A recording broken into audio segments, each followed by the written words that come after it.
What's up, guys? Today we have this. It's the Asus ROG Zephyrus G15, I believe. Got this one at Best Buy. It was on sale. Link will be in the description. It was $1,700 when I got it. So it's got AMD Ryzen 9 processor. It's got NVIDIA RTX 3070, 8 GB of VRAM, and 16 GB of system RAM. It's got a 1 TB SSD.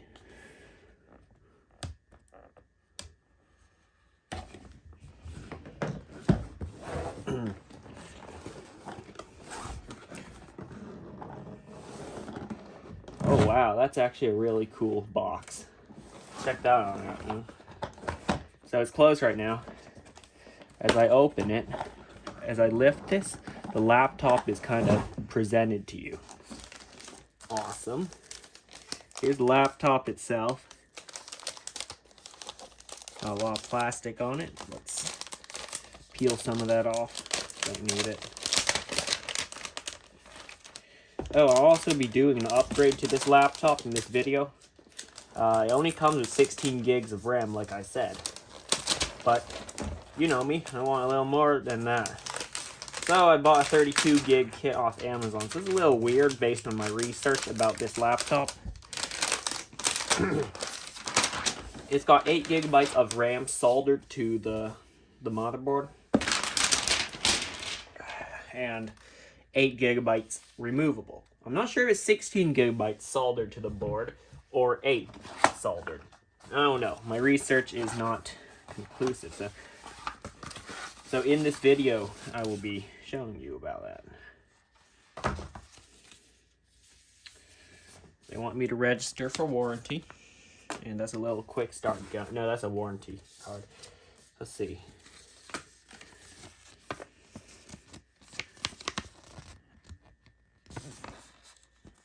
Little card tell me to register it again.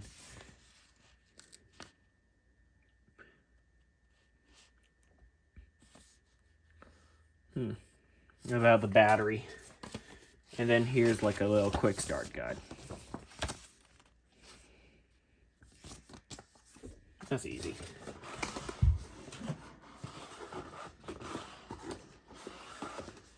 And then there are like these panels. This one's empty. There's nothing in here. There is nothing in that side. Let's see anything on this side. Yes, the power brick. That is important because I'm going to charge this thing.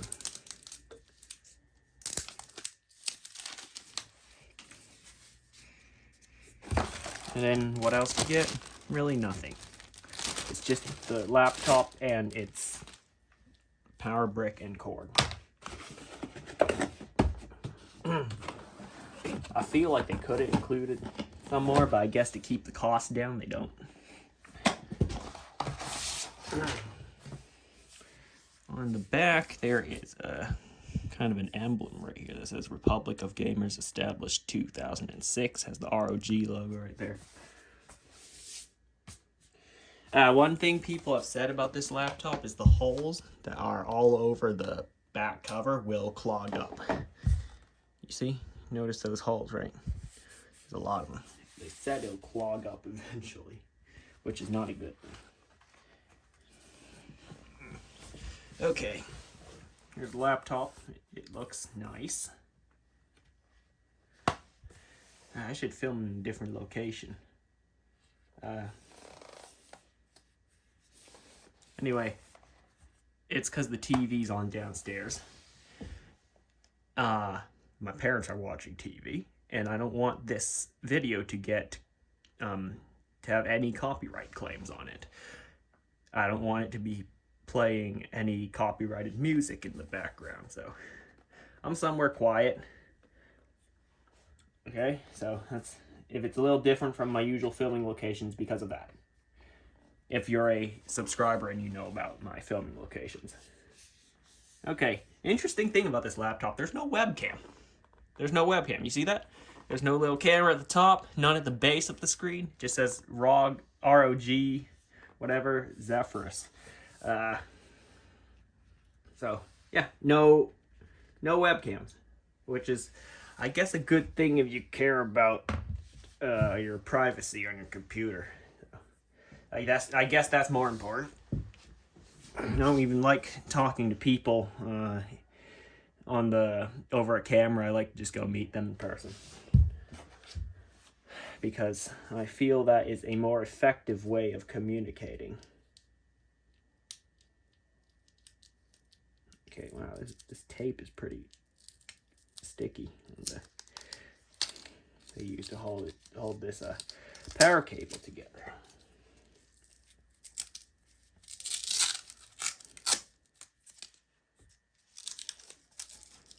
So I gotta get it set up. Okay, that's removable. That's not removable. So there's one that is always here that you can just kind of tie up your cable with. So the power brick has the ROG logo on it.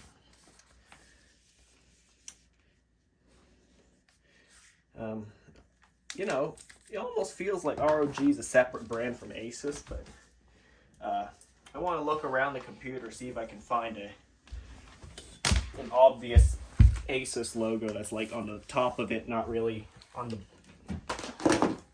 underneath the computer or anything. So before we charge it up, I want to show you what do you call it? Inputs, outputs, whatever ports you get. So starting on the left side, you get from left to right. At least that's how I'm seeing it. You get your power in, your charging port actually, HDMI, Ethernet. Not sure if it's I think it's gigabit. I'm not sure if it's more than that. USB 3. Yep. You get USB Type C, but it has a DisplayPort logo next to it, I think. Yeah, that's a DisplayPort. Another one, a headphone and mic jack. Hopefully that can power high-end headphones. We're talking like, I don't know, 80 ohms. I'm not sure if that's considered high-end, but I guess some really high-end headphones are like 30 ohms, but I'm going a bit too far away from this laptop. You get another USB 3 here, and a micro SD card slot.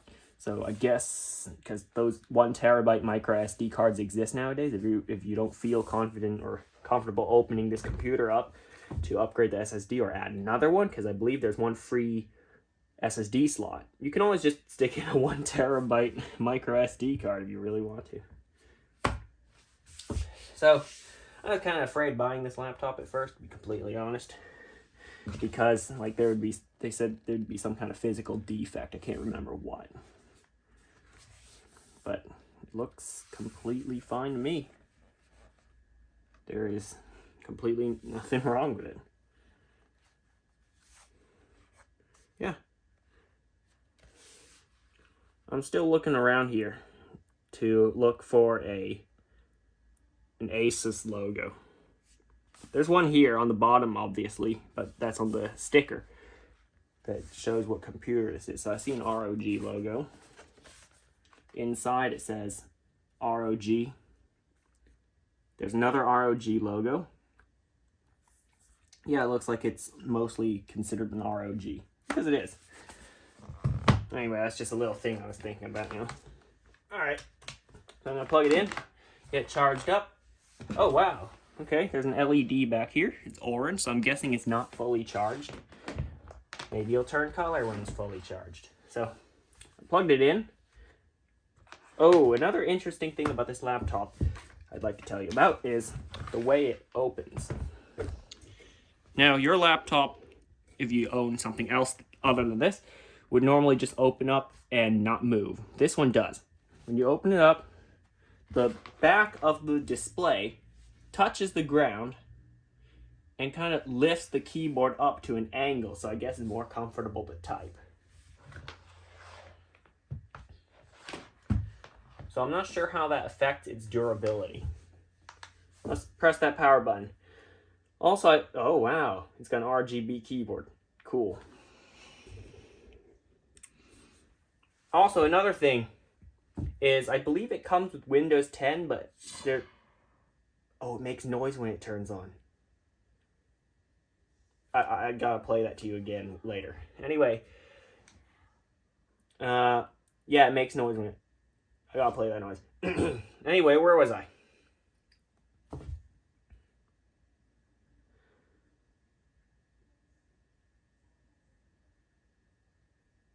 Oh yeah, Windows 10.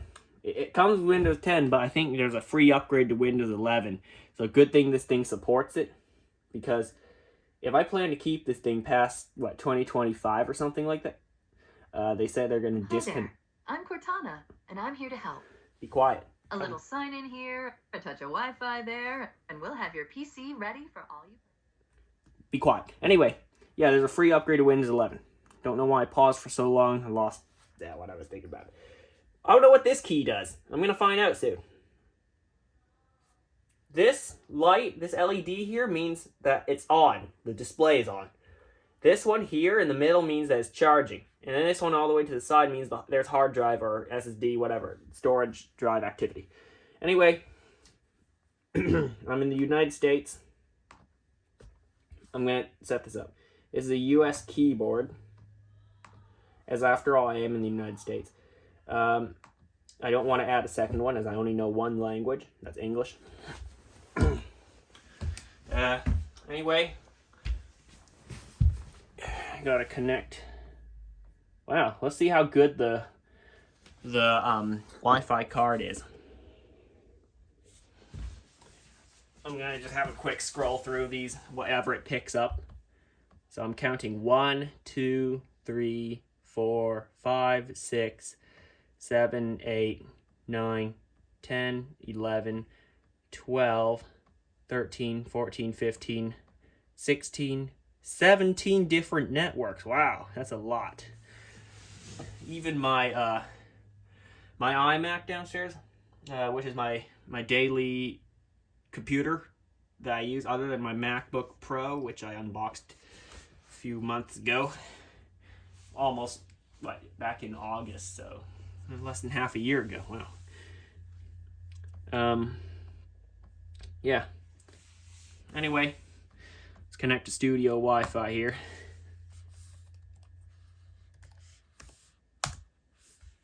Do I want it to be? Yeah, it's kind of my home. Sorta. It is. Anyway, I can't wait to upgrade this thing's RAM. I plan to run GTA 5 on this thing. I know it's an old game, but it's still a good game. But again, what I just said there is subjective. Other people may not think it's such a great game, but I think it's great. Anyway, let's let it do its network thing.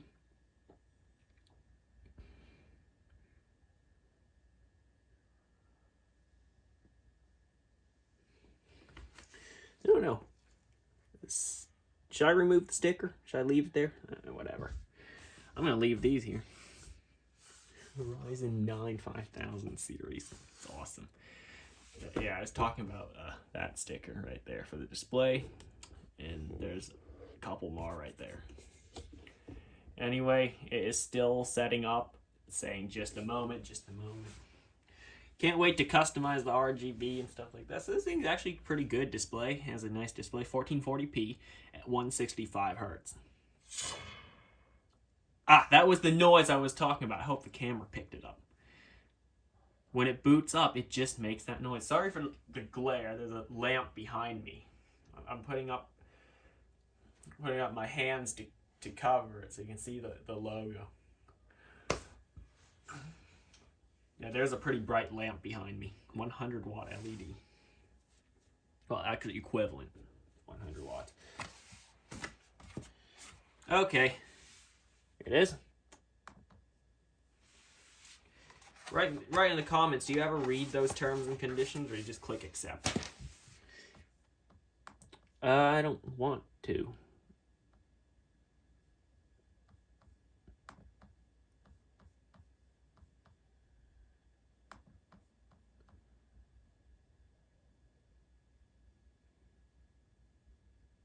Oh, you have to. You have to set it up. Alright, I can't show this on. I don't trust you. You're gonna put spam in my inbox, aren't you? Okay, got that thing done and a bunch of other stuff for setting up Windows. If you own a Windows computer, you've probably done this before. They asked me a bunch of things like Asus support or whatever. They asked me for my region. I'm not going to put that in. That means they know where I am. So, they also asked me if I want to set up my fingerprint. So it turns out, I believe the fingerprint scanner is right on the power button. At least that's what other people have said. It could be somewhere else. I don't know. I've never owned this laptop before.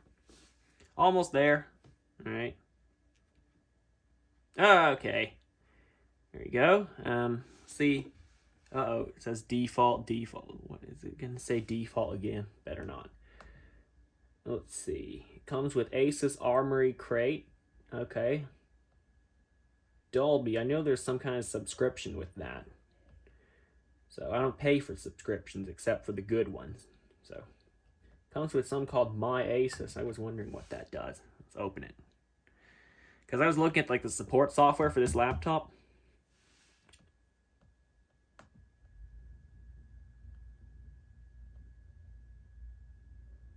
Whoa. It scrolls really fast.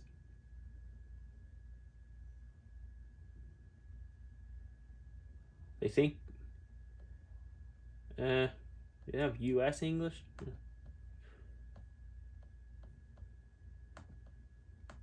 I mean, I'm not, but I have to because I want to see what's in this app. Oh, I'm not going to sign up. I just want to look at what's on this thing.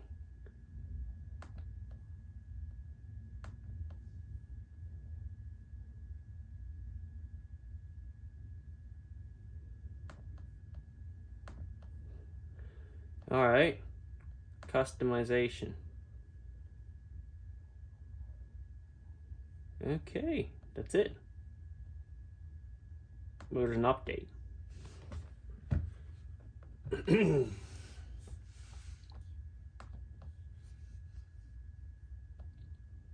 Here it is.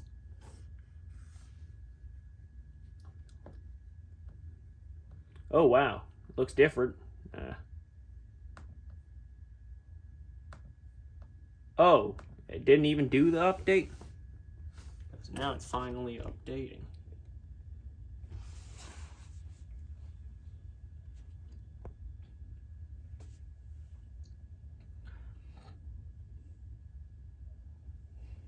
You know, I've always wanted this an Asus ROG laptop. I finally have one. So, back in hold on, there's a little story I gotta say later. What's this? No, I'm not gonna do that.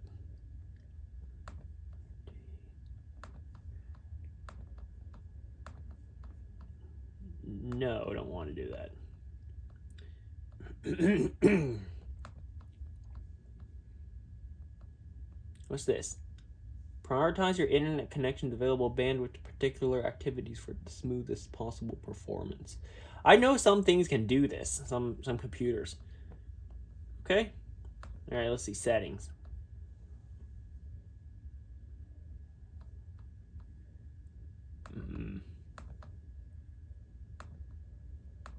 No. Don't steal my data. Okay, so that's not much. Kind of disappointed, but they said go to Armory Crate for advanced settings. I like advanced settings. Let's see. We are going to Armory Crate. Oh, there's an update. Let's do the update. It doesn't really matter because I'm going to be resetting this thing anyway when I install Windows 11. Because I don't want any bloatware that comes with the computer to be on my Windows 11 computer. So yesterday with another Windows desktop, I ran a media creation tool for a USB. That'll be making. I already made one actually. It's for this computer. Just like straight Windows 10, nothing installed. additional stuff installed, that's the right word, from the manufacturer, because it's straight from Microsoft. There's nothing else. Maybe some apps that aren't from Microsoft, but I just uninstalled those. No big deal. This one may have some hidden settings and stuff like that. Okay, still running their updates.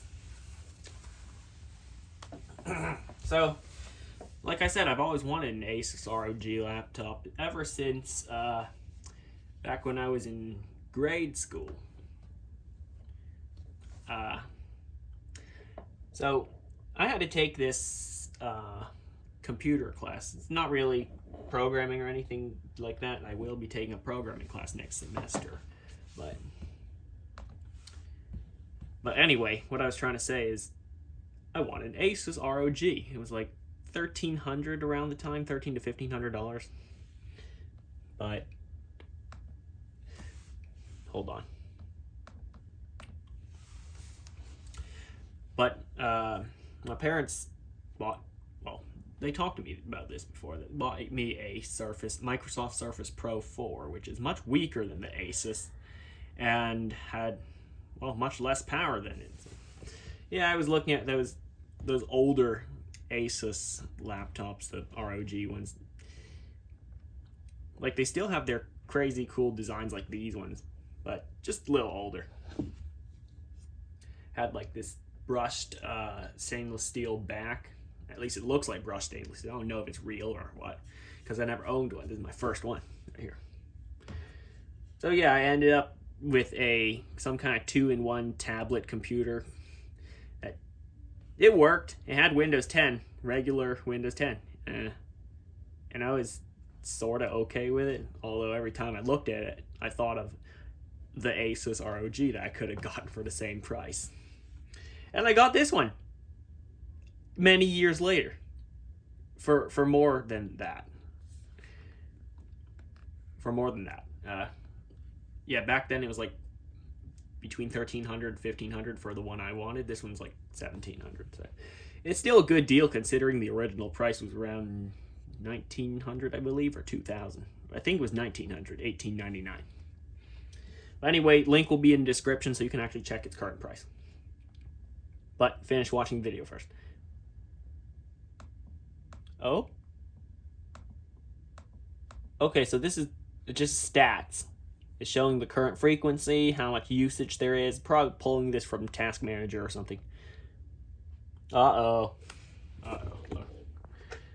Included with this device, there are some items that come with this device. That's just bloatware. That's a synonym for bloatware. Some things you need, like the utilities, right, to customize the computer.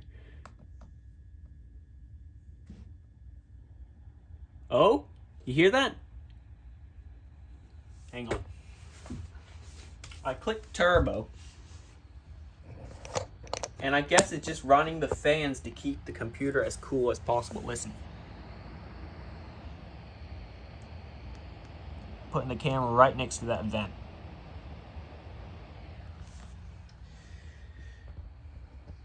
Okay, you heard it, right?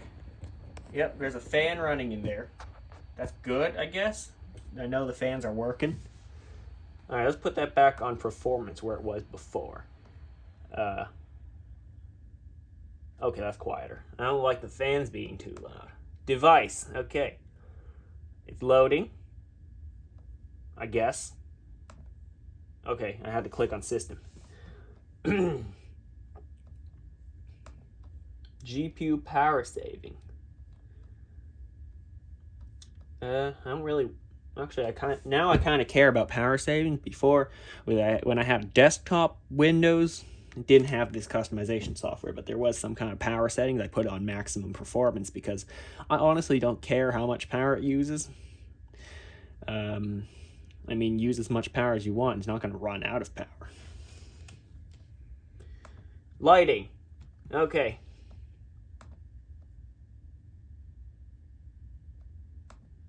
Okay, like I ever had Aura Sync. Nothing on the back. Let's see, let's crank up the brightness. Okay, there we go. You see the keyboard? So right now it's on color cycle. Let's try breathing. Okay, so I guess it just dims and brightens, dims and brightens. Okay. So what do I have as an effect in Aura Sync?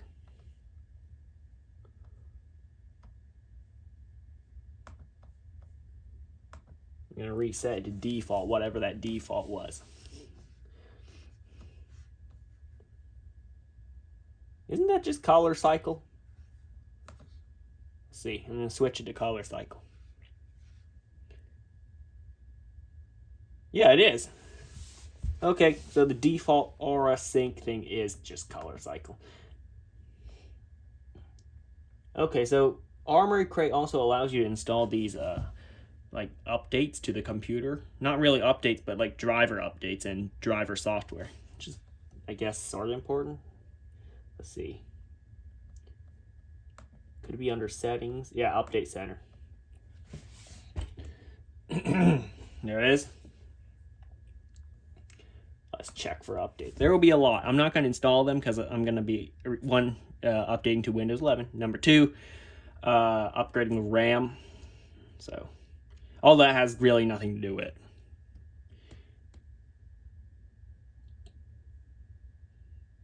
Okay, so there are only two things. Let's see what they currently have installed. Under control panel. Oh, there's a lot of stuff. Okay, it comes with Microsoft 365 for some reason. Is it because my Microsoft account has 365 installed? Or, I mean, no, my subscription, because like I said, I only subscribe to what I consider good, what I consider valuable. And Microsoft 365 is a must because everyone uses it, even though I believe Google Docs and, you know, that Google Office, whatever, it's because it's free, and I mean, it has pretty good sharing features, like collaboration features. It's better. But whatever, that has nothing to do with it. Anyway, I'm zooming in on this so I can, because I'm filming with an iPhone, or I don't know if other phones can do this too, but I can take pictures while I'm recording. So I'm zooming in on it so number one, you can see it, and number two, I can take pictures of this. So I know what to reinstall in case something goes wrong during my update to Windows 11. All right.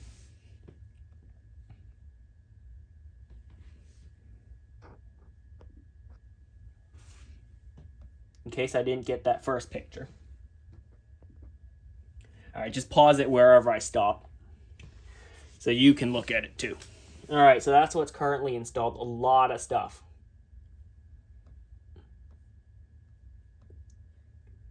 Yeah. Probably some stuff I don't need. So I guess during the update to Windows 11, it'll also purge all the unnecessary software that I really don't need. So that last one was kind of useless. I don't see what it's doing. That Asus whatever it's called, my Asus. I don't know. Yeah, my Asus. So let's see the specs of this machine.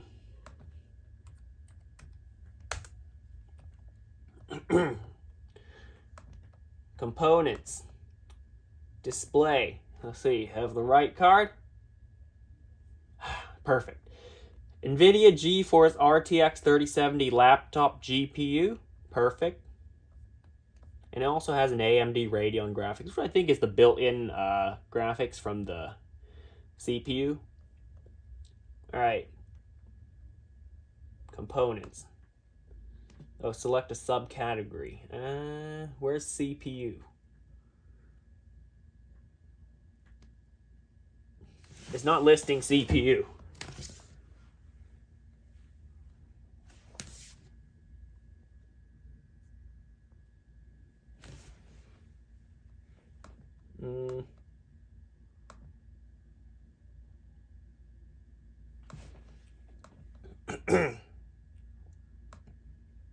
Hold on. So this doesn't list what CPU I have. I guess here. Processor. AMD Ryzen 9 5900HS, which I think is their best mobile processor right now, AMD. I've always been a fan of AMD CPUs. Like, they have crazy power for how much you pay for them. At least when I got mine. Or maybe that's just called, like, technology getting better. Anyway, I've also wanted to check what's the highest sound quality you can get out of this thing. So we're going to look at speakers from Realtek Audio. That is currently what they have. Uh-oh, you can't change it? You're kidding me. 16-bit 48,000. You're kidding. I can't change the audio quality. I mean, it might not be too big of a deal that you can't change it, because I think the human ear can only hear up to a specific or some frequency. Alright, that's kind of a disappointment. I always like changing the audio quality to the maximum, even though I know the human ear can't hear it. Okay, so there's a quick microphone on-off button. This opens up Armory Crate. I hope you can customize what this does.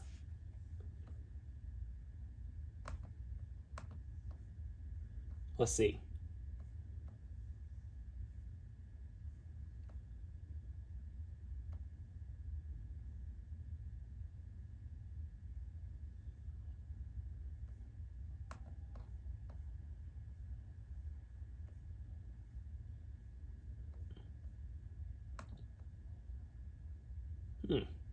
Weird. I don't know if you can customize that. I'm try holding. Nothing. I guess its only purpose is to open Armory Crate. That could be a hint that I'll need it a lot. Because there's this... I keep forgetting to check the camera because this button right here, it opens up Armory Crate. As soon as I press it, this opens. Okay, whatever. I guess that's a hint that I'll be using this a lot. The Armory Crate. So let's see the battery. How much is there now? 79%. Alright. Anyway, I'm going to be packing up this laptop and heading back to the regular studio and rolling the camera again when the TV is off. No copyrighted content will be played. And I will upgrade the RAM. Actually, I'll remove the one that's, if there's already one that's in there, I'll remove it and see how much it reads. Actually, let's see how much RAM there is now. This should tell me.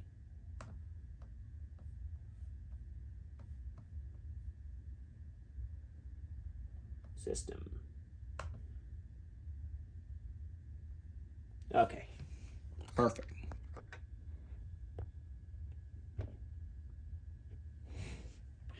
$16 gigabytes of RAM. So I guess if I remove one of those chips, it will read 8. But I like to just turn it on again just to make sure. And then I'll tell you how much is soldered on there, how much is removable, how much you can get when you make the upgrade.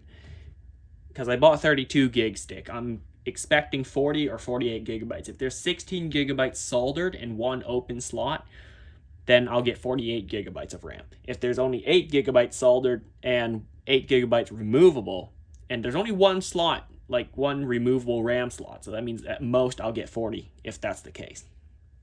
48 if there are 16 soldered, one empty RAM slot.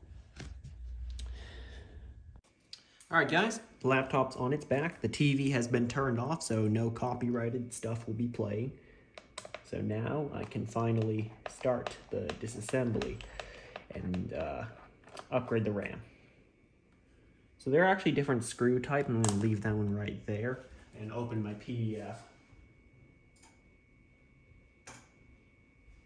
Okay, so I have the service manual PDF, and it shows the different types of screws that are on this laptop. This is different. No, this is the same as this. The same as this. And then these 3 covered ones are the same as these 3 on the bottom. And then these 2 and these 2 are different. And last, these 2 are different to the rest of them. Yep, I'll leave the link to the PDF in the description. So type 1, I'll call it. Finally, that one screw is different.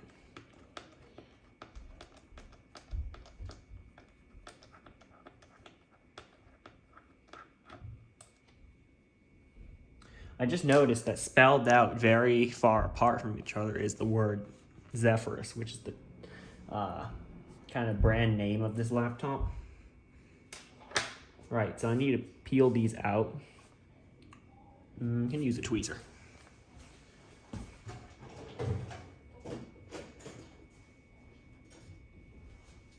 Yep, I'll just use some tweezers and peel it out. These are just like rubber caps, so with adhesive on the bottom, so not sure how long it'll last.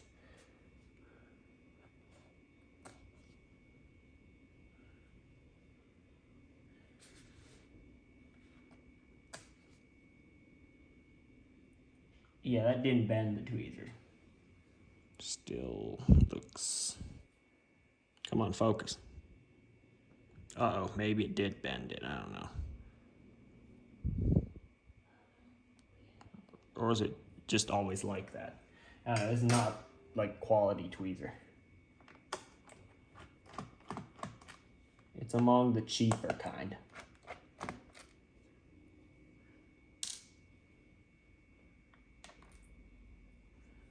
I did not know the screwdriver was magnetic, but okay, cool. So those 6 are the same. These are different. One's along the side.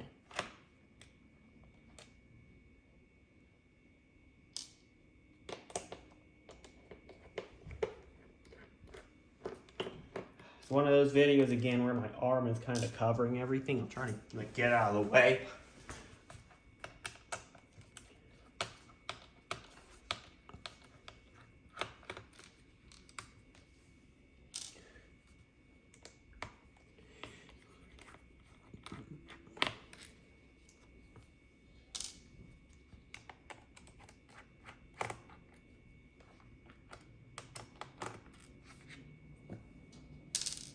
There's the 3rd type.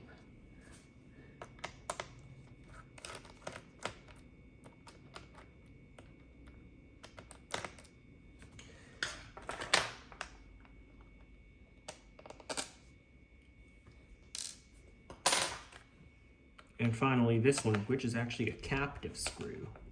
That means it won't come out. Actually helps to lift the side of the laptop so that you can use like a card to pry it open. I can try using this.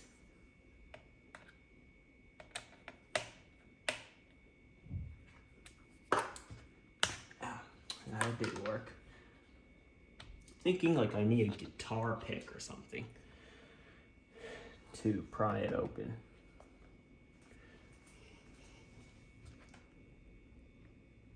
I'll have to check the manual.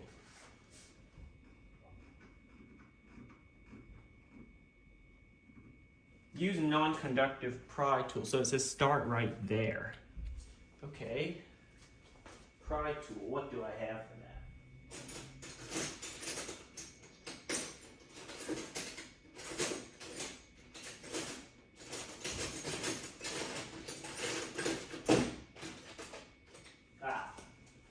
This is what I used to pry open my MacBook when I had to fix a couple things.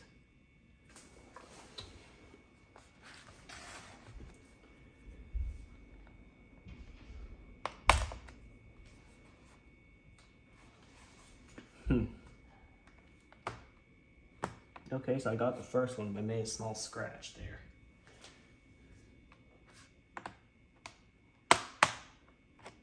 Okay. Next one here. Next one is here. Next one is here. Next one is here. Actually kind of pry along the edge.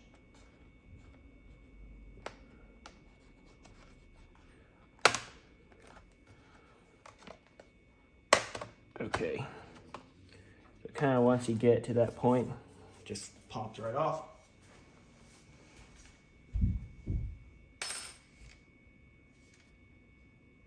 All right, here's what it looks like underneath. A lot of copper. The bottom looks to be plastic.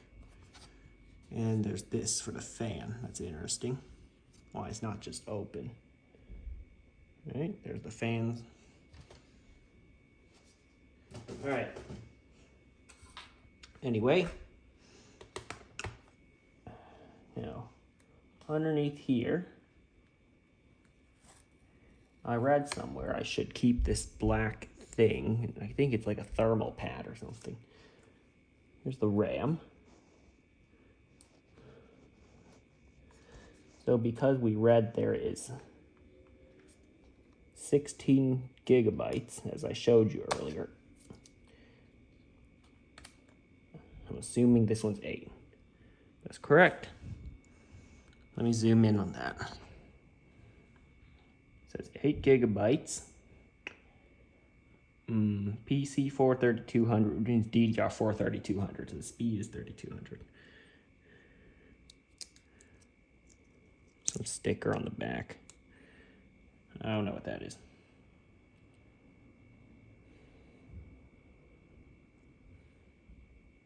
Okay. I got a stick of RAM. I don't know, maybe just put that sticker right on top of my, well, on the box of my new one. I don't really know what that sticker's for. So I bought a Micron RAM. Link will be in the description. This one's from Amazon.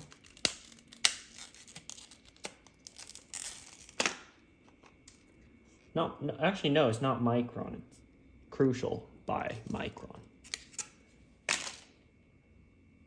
Okay, here it is, 32 gigabytes. Here's how to install it. You line up that notch, press in, and then press down. Now it's stuck there. And we'll just reapply this the way we found it.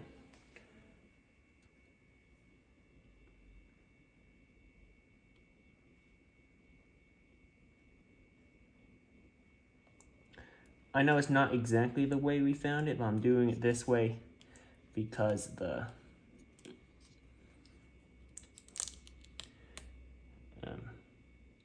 maybe we should do it the way we found it, because I'm not sure if the adhesive on this thing is conductive and it will mess up the pins at the bottom.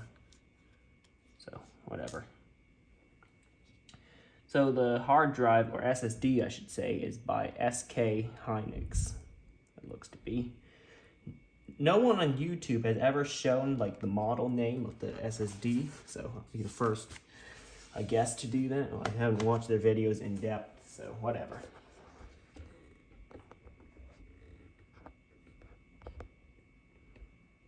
I'm not sure if you even saw my installation of the RAM because I'll have to review that footage. Anyway, there's the SSD. I'm gonna bring the laptop just a bit closer. All right, there you go.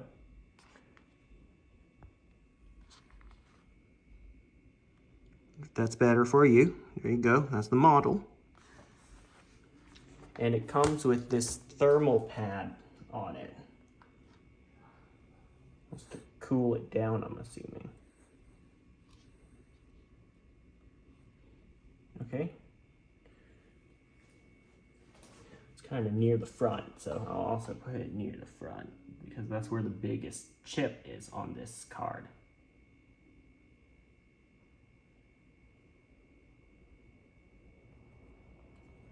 Cool. All right. The Wi-Fi card. I want to show you that one as well. And also I'm making this video for my own reference in the future, so I don't have to keep opening this. There's the Wi-Fi card. And the model, it's a MediaTek. I should actually take a picture of that one for my own reference. Okay, good. All right, new RAM installed. Let's put this thing back together. Don't want to mess around with it too much. After all, it is my brand new laptop. And it's actually one I'll be using daily. There is another SSD slot. Here it is. I'm pointing at it right here. There's the screw for it right there. I'm not sure how big of an SSD you can put in there, but yeah. I guess if I have another SSD, I'll mount it there. But I don't have another one right now. All right, it's time to put it back together. Enough messing about inside.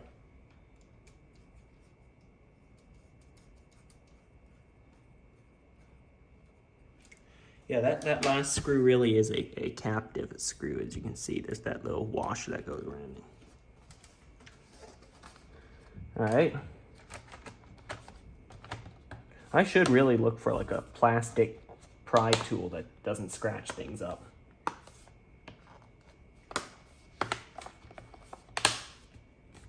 I should stop using the smart key that came with my door lock to open up stuff.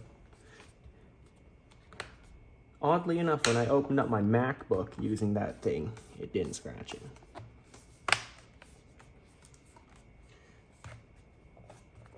Not sure what material is harder, aluminum or magnesium. Because I know MacBooks are made of I don't know, aluminum. Not sure how to pronounce that one.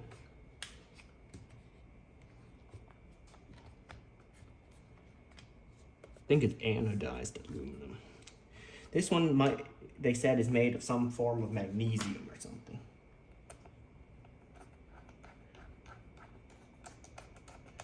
Okay, let's tighten down this first screw. And then I'll go back on the PDF and see, my other computer's a little glitchy in the fact that, whatever, Adobe Acrobat's like going all over the place. Oh, okay, first screw, this thing goes here. Second one goes here. In the manual, it's actually, this screw type is actually called circle, blue circle. I'm not making that up, that's really what it's called.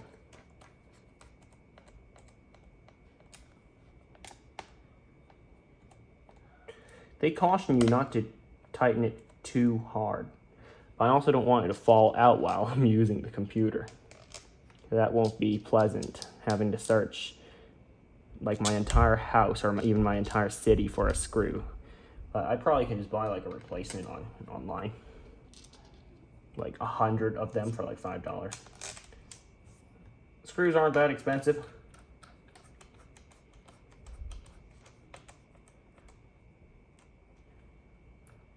I want to tighten them tight, but not so tight that it will crack the plastic.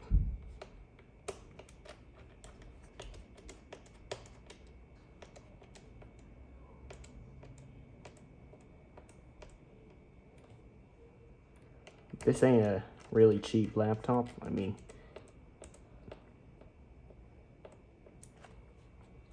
I think I over-tightened that one.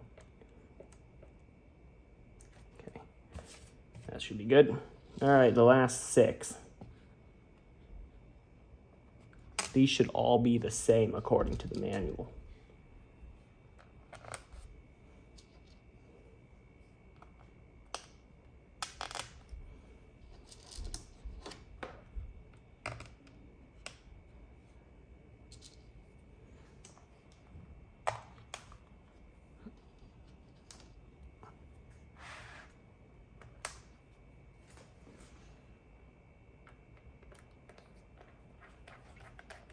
So an update from the last segment I filmed. I didn't install Windows 11 yet. I'm saving that for on video because I have to get into the BIOS, which is another thing. Uh-oh. That one got stuck.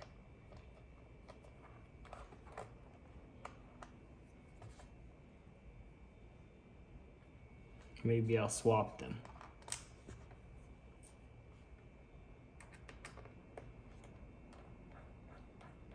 Okay, that's better.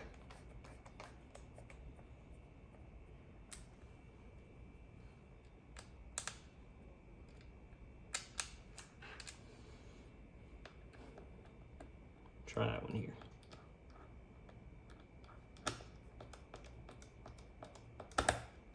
Ooh.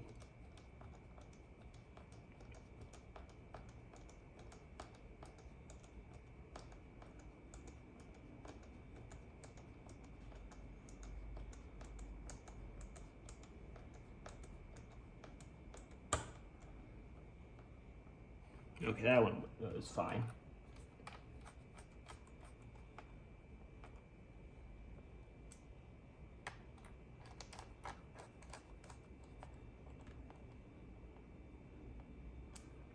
So, yeah, sorry for the silence there, but I am concentrating quite a bit. Mostly because this is my own laptop. I don't want to damage it. Like, if I upgrade someone else's PC, I wouldn't be as worried, right? Because not really my problem if it doesn't work. So, but this is mine. It will be my problem if it doesn't work.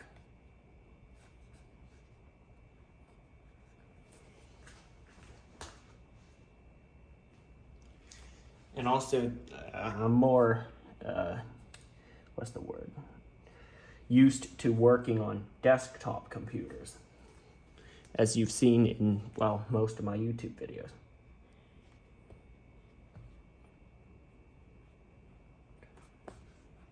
Okay. 3 of the rubber things are in there. Do a quick check on all the screws, make sure none of them will fall out.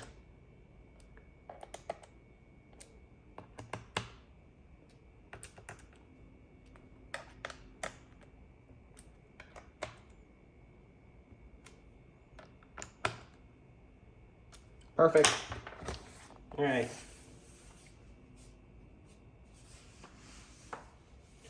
It's time to power it up. Let's see how much RAM it recognizes. Somebody said it won't recognize all 40 gigabytes of RAM. Someone said they only got 24, so that'll be a disappointment if I do.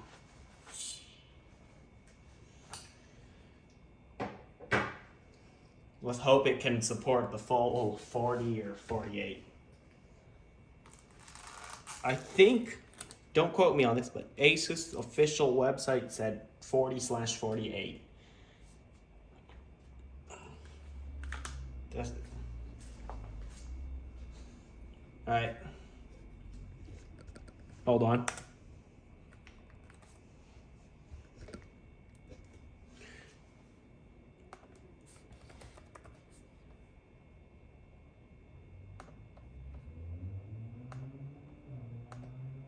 Come on. Yes, 40 gigabytes. Perfect. It's not a disappointment. Look at that. I'm not sure if you can see it. Yeah, you can. 40. Exactly 40 gigabytes, although it's 39.4 usable, but that doesn't matter. All right, time to update to Windows 11. So I have this USB drive, and I'm also doing a clean format. Like, I'm pretty much wiping everything that's on the drive right now, and Windows 11 will write over it. So I have this USB disk I just plugged in. I am going to, well, there's no easy way to get into the BIOS. So here's how we're gonna do it. So I went here, which is back, like, I think update and recovery, yeah. Go to recovery, go to advanced startup, and ask you to wait. I think someone turned on the heat. I gotta turn it off.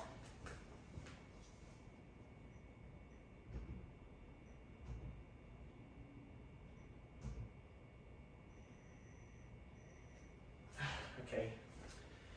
Yeah, that's why I was sweaty when I was working on this computer. Not because I'm nervous. Okay, a little bit because of that. But no, because someone turned on the heat. Troubleshoot. Advanced option. UEFI firmware settings. Restart. Okay, that's how you do it. And now we are going into the BIOS where we can select something to boot from. Alright, we're in the BIOS. But before we continue, I'm just gonna stick the old RAM stick in here so that it doesn't get damaged. Interestingly, the old RAM stick is also made by Micron. You see that logo, the M? Look at that. So, it's not 32 gigabytes, that's actually 8 gigabytes in here, but, you know, I'm not going to say much about it. Anyway, BIOS version 4.10. I should take a picture of that because I might update the BIOS. Sorry, shaky camera. Okay, just took a picture while recording. I'm not sure if other Android phones can do that. I've been doing it with iOS for the longest time. Oh, wow, I can give an asset tag.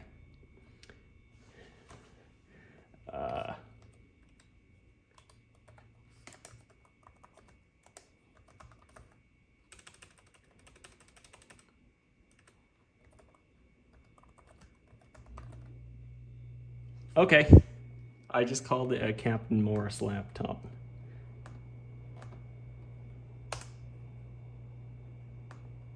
What? You won't let me? Oh, okay, there it goes. Captain Morris laptop. Cool. I'm gonna go to boot menu right here and click UEFI SanDisk, which is the name of the drive I ran that installer on. I mean the media creation tool. I'm gonna run that one.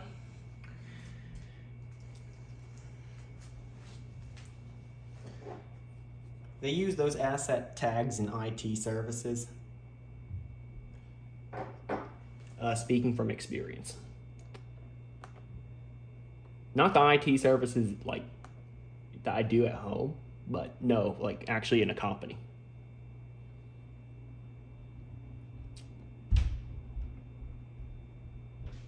I don't know, that was new to me when I first learned that. Okay, so we're gonna, oh my, that's a lot of partitions. So a lot of my 1 terabyte was probably robbed. Let's see. This is the 930.8 gigabyte. Let's see how much has been robbed from me.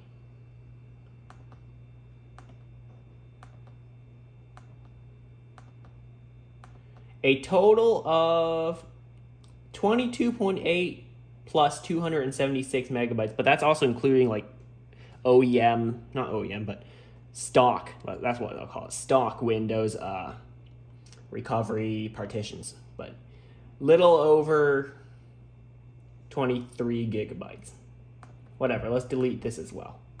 We're gonna just delete everything and then click new. Max that out. I know it's already maxed out, but whatever. Okay, so we have these recovery partitions already created. So let's click next. Now it's gonna copy all the files from that USB drive over to the laptop's hard drive and it will start.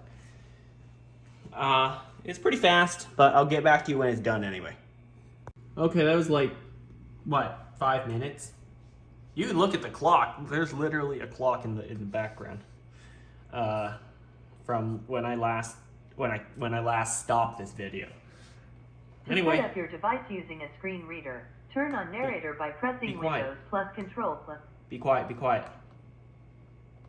United States. Yes.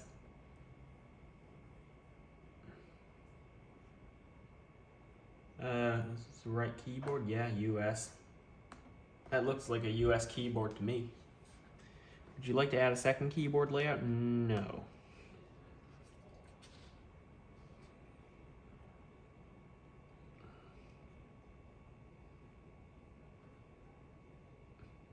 Oh, right. That's an issue. I've no internet. I've no internet, and Windows for some reason needs internet to set up. Before it didn't, like, it was optional. Now you do. You know, that... Kidding, I'll have to hook up. Oh, I have an idea.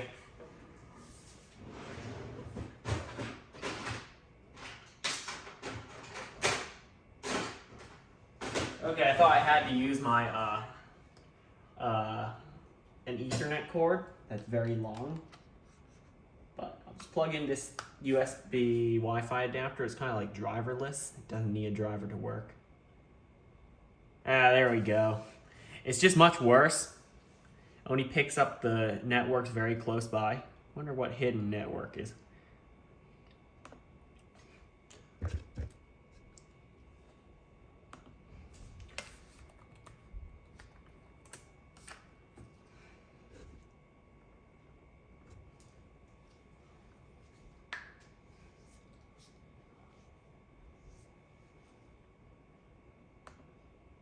I don't have a limited data plan. It's unlimited. Don't ask me that. Like, I literally have unlimited gigabytes. Like, I can upload as much as I want. Now I can download as much as I want. Like, it's for me. That plan is for me.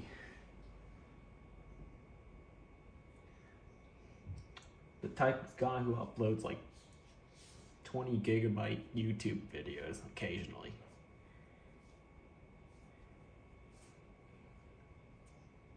All right, we still waiting for. Okay.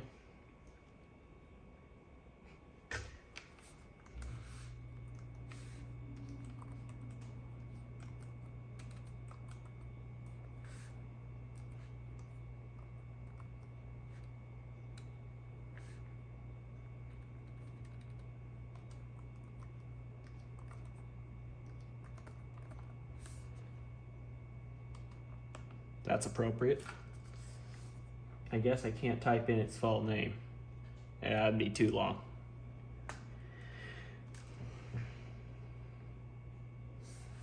So, if you've been a subscriber, you would have known I bought a MacBook Pro a few months ago.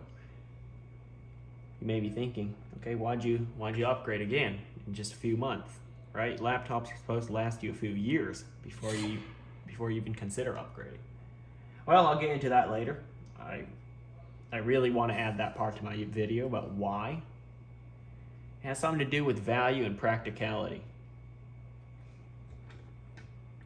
So it's just not like if I wanted a Mac and I had like an unlimited amount of money, I would have gone for the new M1 Max.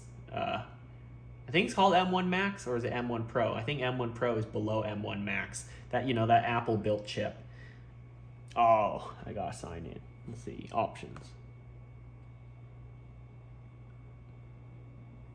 They really want you to use a Microsoft account so they can spy on you. They should go back to those local account computers. That's better. Like, sign in if you want to, but if you don't want to, they should give you the option to just use a local account. All right, I gotta cut the recording here. All right. We good. Done setting up the account. Now we're just kind of going through the rest of the Windows setup. How does it know?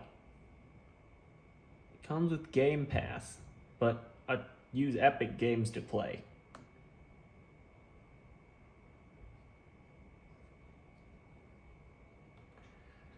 I guess I won't need that then.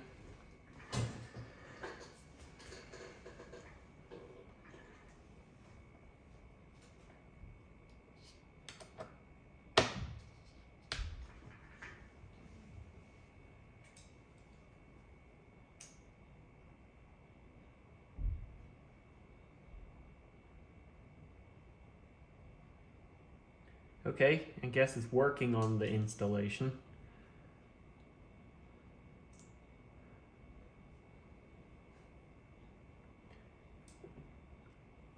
All right, like I said just a few minutes ago, I would have bought, if I had an unlimited amount of money, I still wouldn't have bought, let me correct myself, wouldn't have bought the new M1 Max MacBook. For one reason, they don't have Windows support unless you're using something like Parallels Desktop, which is like some sort of, not an emulator, but a virtual desktop where you can install Windows on it. At least that's what people say works. I'm not sure if it works. I don't own an M1 machine. I don't have an M1 Mac. So I'd rather just run games on native Windows. Here it is. A native Windows computer. Oh, there it is. It is installed. How much junk did they install?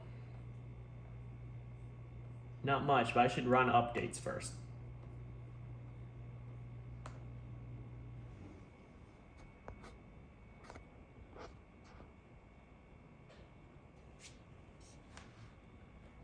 A lot of updates.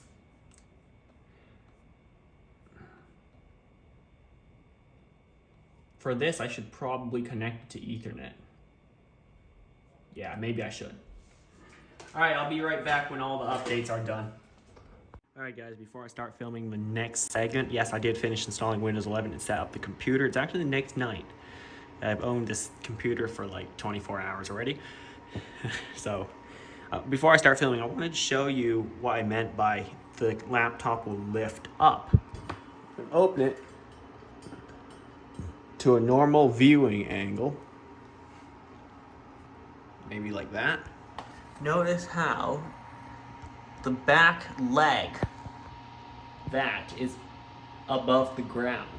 This is so that, possibly, so that it can draw in more air while it's on a table and force them into the fans, and then out the back and sides. Right? And as I close it, it sets back down on the table. And it actually rests here when it is open. Not sure how long these little feet will last. Anyway, I'm gonna be putting the phone back on the tripod and we'll go over what I installed and what I did. All right, guys, you can see there's my YouTube channel. Yes, everything works. Well, I installed Windows 11. It turns out to be Windows 11 Home, not Pro. That's okay, it has everything I need. And let's check out what I have under apps and features. That might be a bit too much zoom. Just need to get it right. So that both, you can see, and I'm still comfortable sitting here. Okay. I have some utilities, Adobe, obviously, to edit those PDFs. So Asus installed this via the Armory Crate, which, yes, that ROG button on the keyboard is just a shortcut to Armory Crate. I guess I will be using it a lot because there are some cool features in there. So installed these two things, the AI noise cancellation audio software. Alarms and clock, all that. I won't talk about it if it's Microsoft pre-installed, unless it's actually remarkable. This one is for the built-in graphics, AMD Radeon software, like the integrated graphics to CPU. Apple software update is actually for iTunes. Yes, I use iTunes because I have an iPhone, and I need to sync the music with it. Armory Crate, I installed that because, the whole laptop kind of runs on Armory Crate. Asus, all of these are from Asus. The Aura, AURA, those are also from Asus. There's stuff from Blackmagic Design because I use DaVinci Resolve to edit these videos. Well, most of them at least. Yes, I'm kind of using iMovie here and there because, I have an iMac. It's just whatever's with me because they both look pretty good for what I do. Although I know DaVinci Resolve can do a lot more. This for Apple. I'm not sure if it even, tell me in the comments, is this a reliable application to use to clean your hard drive? I mean, based on the reviews, yes, but I kind of want an honest opinion. I don't know where to ask.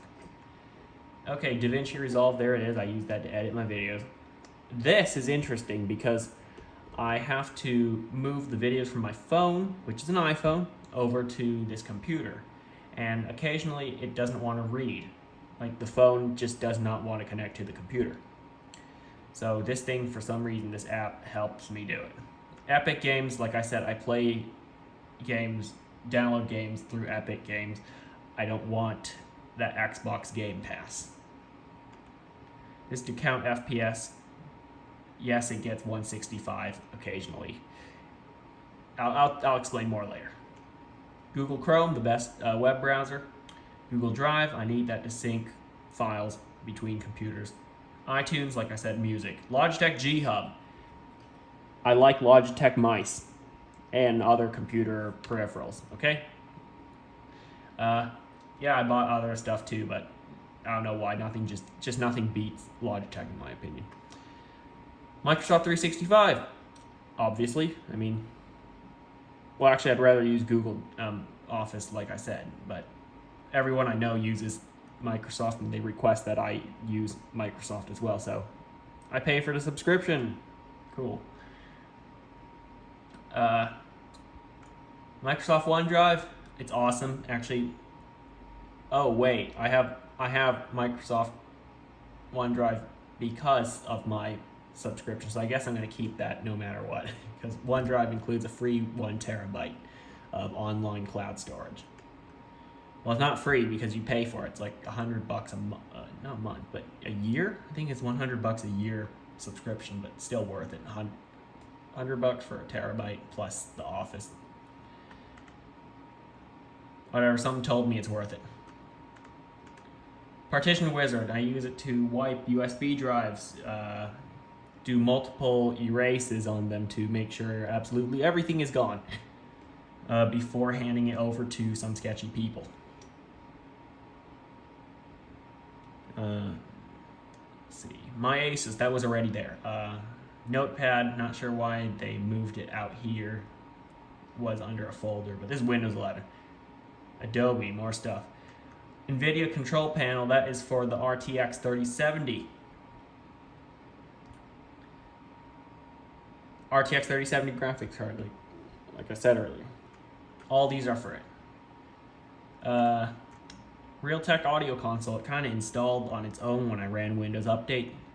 I had a computer before that used Realtek Audio Console. I accidentally uninstalled it and I couldn't get it back. I don't know where to download this. I'm not sure if it's in the Microsoft Store. I might just be dumb for not searching the Microsoft Store. Rockstar Games Launcher. Actually, Epic Games installed that as well when I installed Grand Theft Auto 5. So, there it is. ROG Live Service, that is for, I believe, Armored Crate. Snipping tool. I described this. I mentioned this one, even though it's made by Microsoft, because on the keyboard, when I do FN, F6, it will tell me draw a shape to create a screen snip. So that is using the snipping tool, essentially.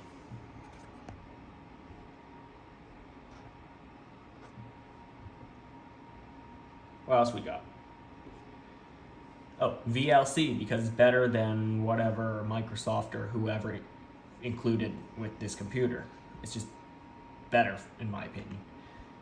And that's kind of it. I mentioned Xbox Game Bar because that's what I might be using to record the gameplay footage from this computer that I'll be adding into the video.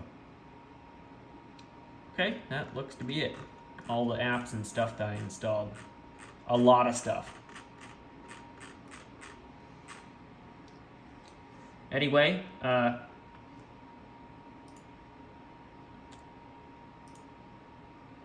there's my Windows 11 laptop. I think it's time we load up some games. Well, actually, I only have one game on this thing. It's Grand Theft Auto. Let's see.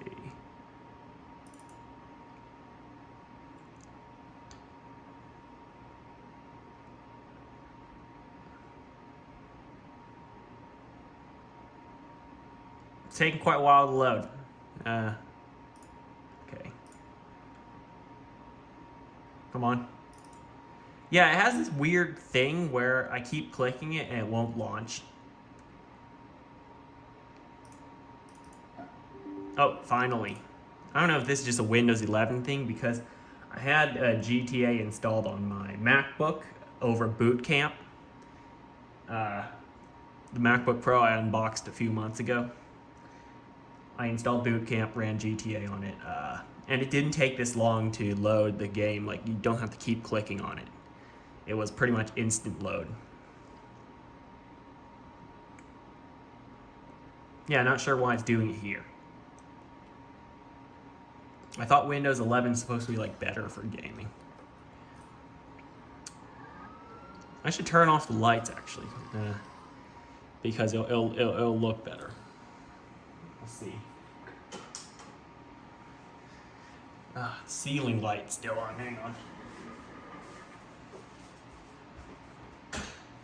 That's too dark now. Leave the kitchen light on. Okay, that's better. Notice there's a bit of screen bleed around the edges while it was loading.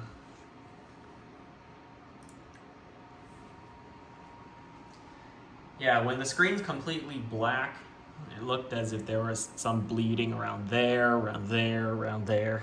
Around the corners, actually, that's what it is. And that RGB looks good at night. I mean, you can obviously see the keyboard. You can change the effects by doing FN, F4. Not all F4, FN, F4. I should change the performance mode actually by pressing FN, F5 and put it into performance mode.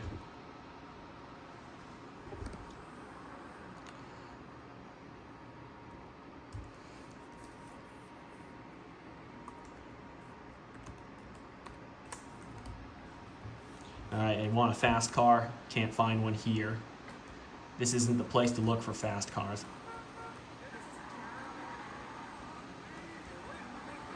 Oh, I should activate my FPS meter so I can show you guys what I meant earlier.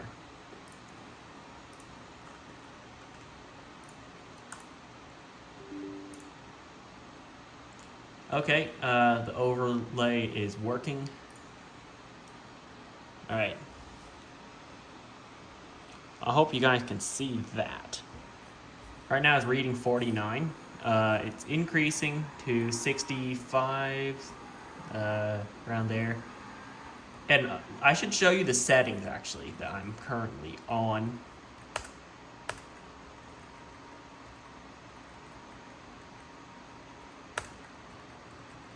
So maximum resolution, maximum refresh rate, so it's not going to cap the refresh rate at like 60 or something. It can go all the way up to 165.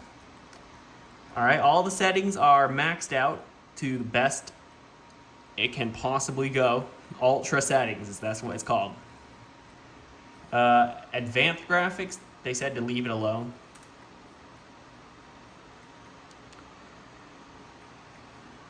Yeah, the settings here, the regular graphics really can't get any better.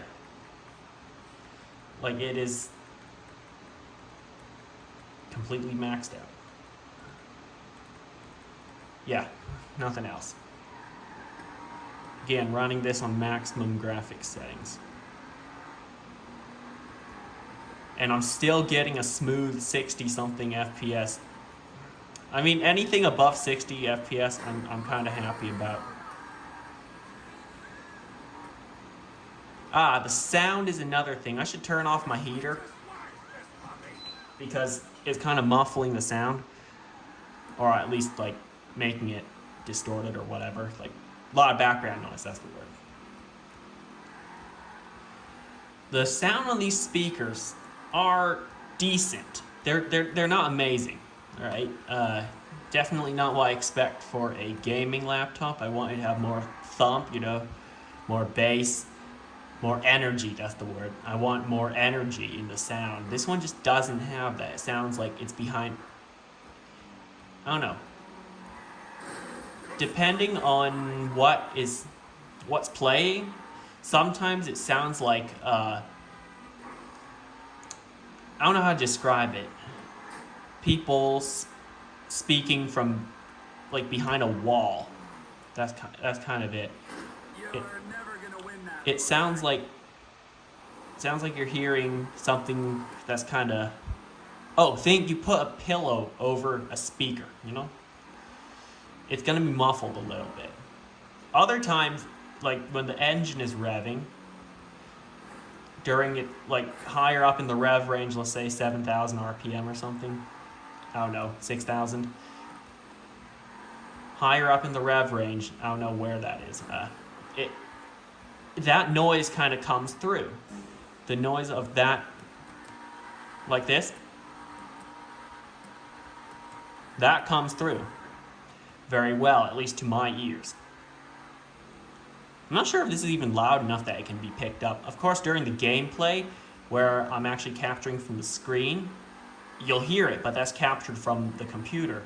And yes, I'm going to pause the game once more for an important reason.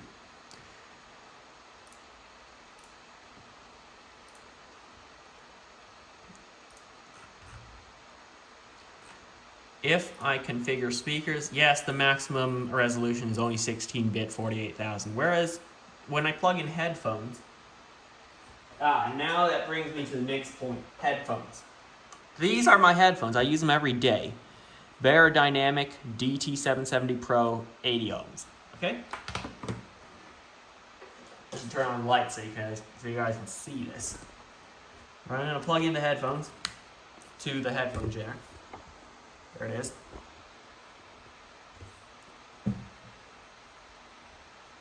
And I go back to sound, click on headphones.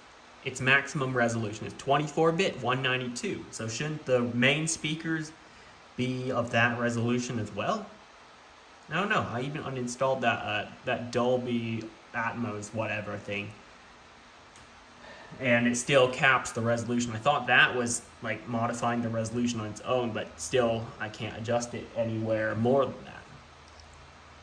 It's kind of a disappointment to someone like me, but not too big of a deal, as humans can only hear up to a certain frequency, or at least resolution of sound. Okay. Oh, another noise-related thing is the fan. It's very loud. When you're gaming, expect to hear jet engines. Not from the game, but from your computer. The fans essentially turn into jet engines. They are very loud, and the air coming out of them is very hot, just like a jet engine. But if you're wearing headphones, especially a noise-canceling variety, yeah, that won't be a problem. But it will be a problem for the people around you, if you even care about them. I don't. So, there you go. It runs GTA 5 maximum settings, completely maxed out. Well, except for the advanced graphics, but they said not to mess with it. It runs at a smooth 60 plus FPS. So now I'm going to record some gameplay so you can just see the detail and quality of the game. I know my phone is actually recording in 1080p right now. So when I mix it together in DaVinci Resolve, yes, I might try editing this video on this laptop. I probably will. I might make a separate video of just the gameplay and link in the description. I might, no guarantees. I might get lazy and not do it. But yeah, I want you to see the detail in the game at max resolution on this laptop. So, I'm going to record the gameplay for this, and then I'm going to be doing a comparison.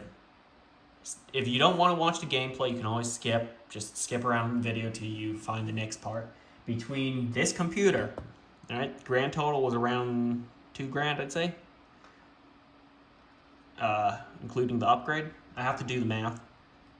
And my MacBook, which was $2,400, I believe. Or is it $2,500? I'll have to check. But it's still more expensive and less powerful. So I'm going to do like a comparison. I might open a Google Sheets and show you. I'll have to put together a Google Sheets for that. So let me record the gameplay with Xbox Game Bar, and then I will do the comparison. Okay, turns out I can't seem to do a screen capture. Windows, actually Xbox Game Bar doesn't work because it keeps failing to record. I installed OBS. All it records is a black screen. So I'm just gonna record by putting my phone up against the screen like this. That's good enough. Yeah, that's good enough. So, turns out that when I'm in the more, let's say, countryside in this game, where there's more vegetation, more leaves and trees, whatever, the FPS will drop.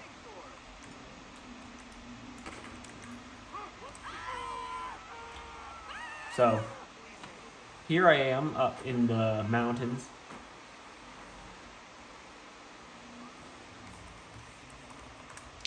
Okay, don't need a wanted level right now. Just wanted to show you, the mountains look amazing. The trees, the detail, all look really good. However, the FPS is now around 54, 55. If you set a waypoint to back to the city, I'll show you, it's 1 mile, 1.5 miles, whatever. The quality, actually not quality, FPS will increase. Oh, should have stuck with the sports car. Why do these SUVs have such terrible handling? They look cool, but it has bad handling. Feels like they tip over too easily.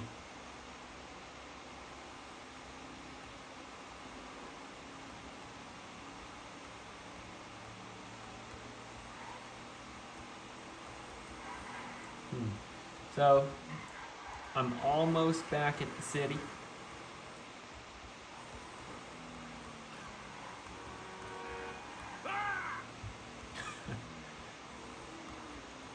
Okay, now we're back to 60 FPS. We just broke 60 FPS. Anytime I go to the countryside, let's say Blaine County or the hills, like past the hills, I will see a drop in FPS because of the extra vegetation and leaves and whatever that the game has to render, and that uses up resources. Here there aren't as many that it needs to work with. See, notice how it's back to 73 FPS because we're in the city, as you saw in the upper corner. Yeah, now we're back at 70 something.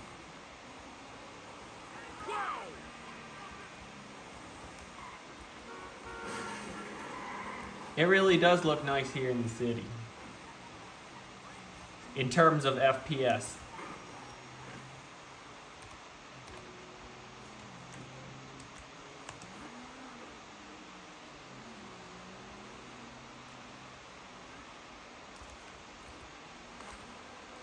Let's go check out what we can modify on this car, see how good it looks, and just the details of this. So let's drive to Los Santos Customs and check out what we can do. Just the overall detail.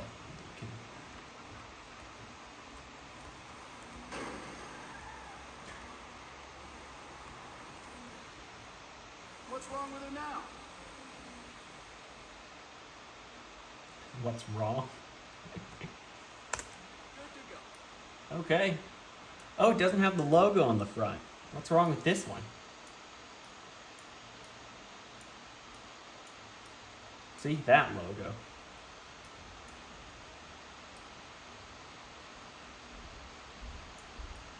So let's go to first person view, press caps lock.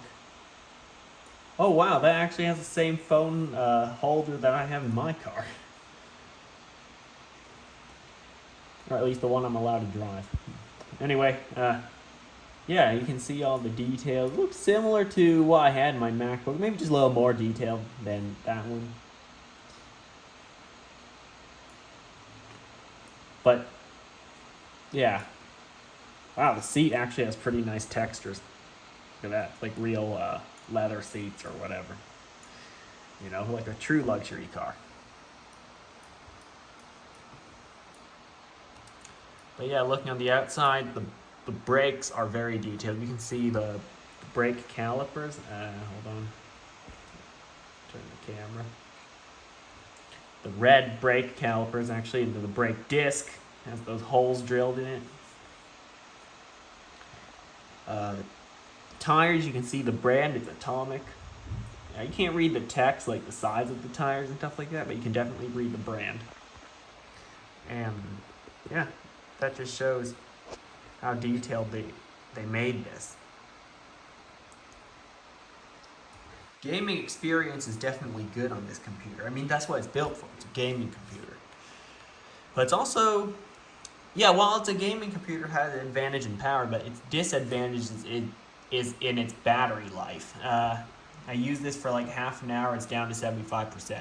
My MacBook lasts me the entire day. It doesn't need to charge up.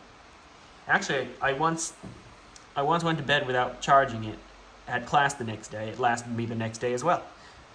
Right? It lasted me like 2 days without charging it. And that was running on Mac OS. When I did the boot camp Windows, it lasted about a day from a 100% charge. So I was happy with that. I can't complain. Whole day, just remember to charge it. But this one, just 30 minutes, we're down to 75%. And I wasn't even running a game. I was just watching some videos, browsing the internet like we all do on a computer. And then that's what happened. So it might be some power settings that I kind of changed around. If we go back to the Armory crate, and if we go to control panel, yes, in Windows 11 they buried control panel somewhere in a menu, and I finally found it. Back when Windows 11 was released. In power options, we're in performance right now. Change advanced settings. Of course, I like to change the advanced settings because I'm an advanced user mostly. Processor power management, possibly because I put it at 100% all the time, so it's running at 100% of its clock speed every single second of its life when on battery. So I think on battery I should switch it back to maybe its default or maybe a little higher than the default. But yeah, I think that could be what's drawing all the battery. So yeah, it might be me, or it could be the battery. I don't know. But yeah, on this setting right now, it lasted me, and it was actually on the silent mode right here in Armory Crate. So that's supposed to be like the power saving mode.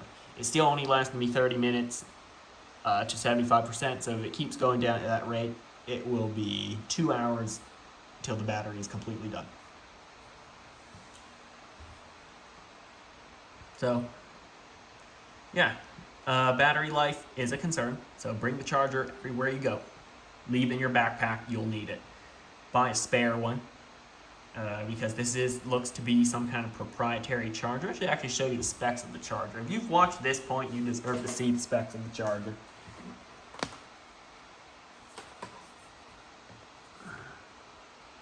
Here it is, input 120 volts to 240, actually 100 to 240, so you can use this in many different countries. So if you travel with this laptop, you can definitely plug it into a outlet over in that country. Output 20 volts, 10 amps, 200 watts. So this thing is a 200 watt power supply. There you go. While I was holding it up, you should pause the video so you can read the specs if you're interested. Okay, so yeah, that's currently the plan settings for performance. Let's look at silent. Yep, 100%. I think that's what's killing the battery. I should not be doing that. I might adjust the settings later, but probably not on this video. So yeah, in the Armory Crate, you can change it from Windows, which means nothing special from Asus. So it's just using whatever Windows has on the balanced plan. Then you have silent, which is supposed to be, actually there's a pretty cool chart or graph, whatever. Under performance, it will prioritize GPU and CPU performance, it looks like. Because this is like the focused one. And the rest aren't as focused. Like the triangles here are bigger. In this pentagon, the triangles that make up the pentagon, the bigger the triangle is, the more focused it is on those aspects. If you go to silent, it will prioritize energy saving and noise reduction. Under turbo, it completely throws energy saving and noise reduction out the window. Puts maximum emphasis on GPU performance and CPU performance, and a little bit on cooling. Even though I think it focuses a lot on cooling because the fans sound like jet engines now. Under manual, there's some kind of overclocking thing right here. CPU and GPU. This could be overclocking. But I guess I'll just leave it to what Asus thinks is good. So yeah, that's kind of, I learned that how to use Armory Crate. It's a bit of a learning curve, and the interface doesn't help. It's designed to look more technical than it really is. You know, it has that gamer look and feel to it. They should add actually I think there is a skin that will make it look more simple. Better restart and not reset it. That'll be a problem. Oh no, it still has that gamer feel to it. Yeah, I'd rather look at ROG theme Armory Crate. They should have like different like layouts, like one that's more simple for the average user, maybe following the Windows 11 minimalistic theme.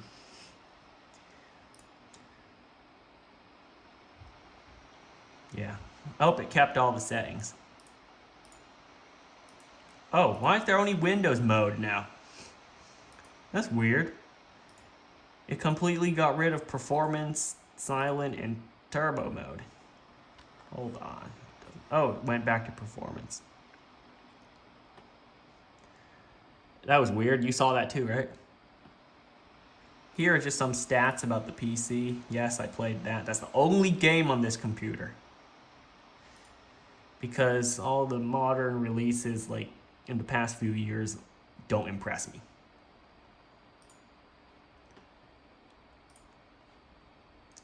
I'm still waiting on GTA 6. That's the next game I'll buy.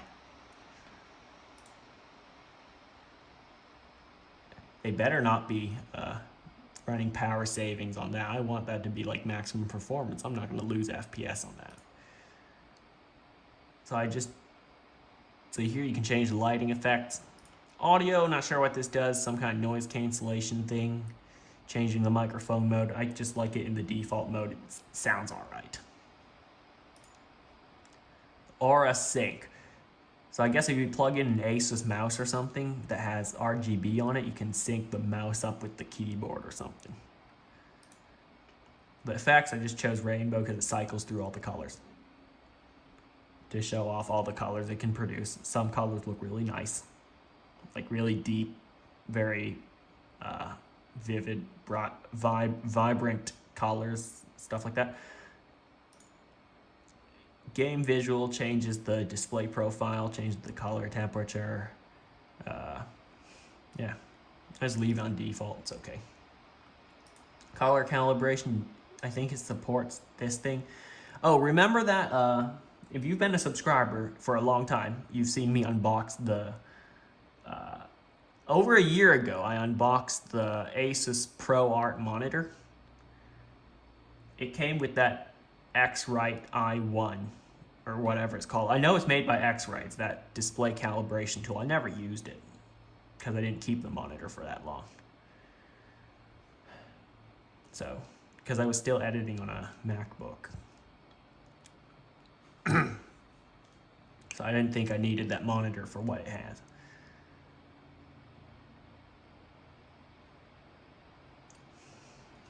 Anyway.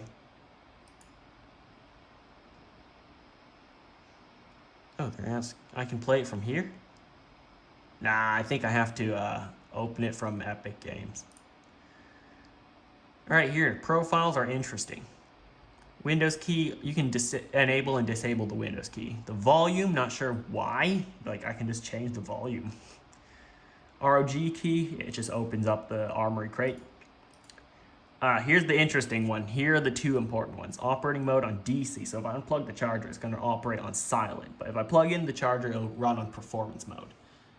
That's what I'll call important. The rest of them are just meh. You can change that with the click of a button. And then in the settings, you can look at the update centers. I can check for updates.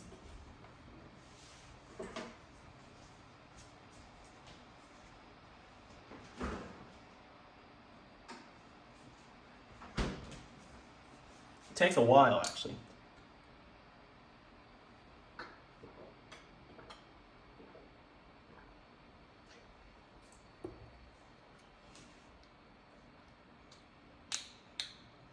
Okay, no updates. It took that long to check.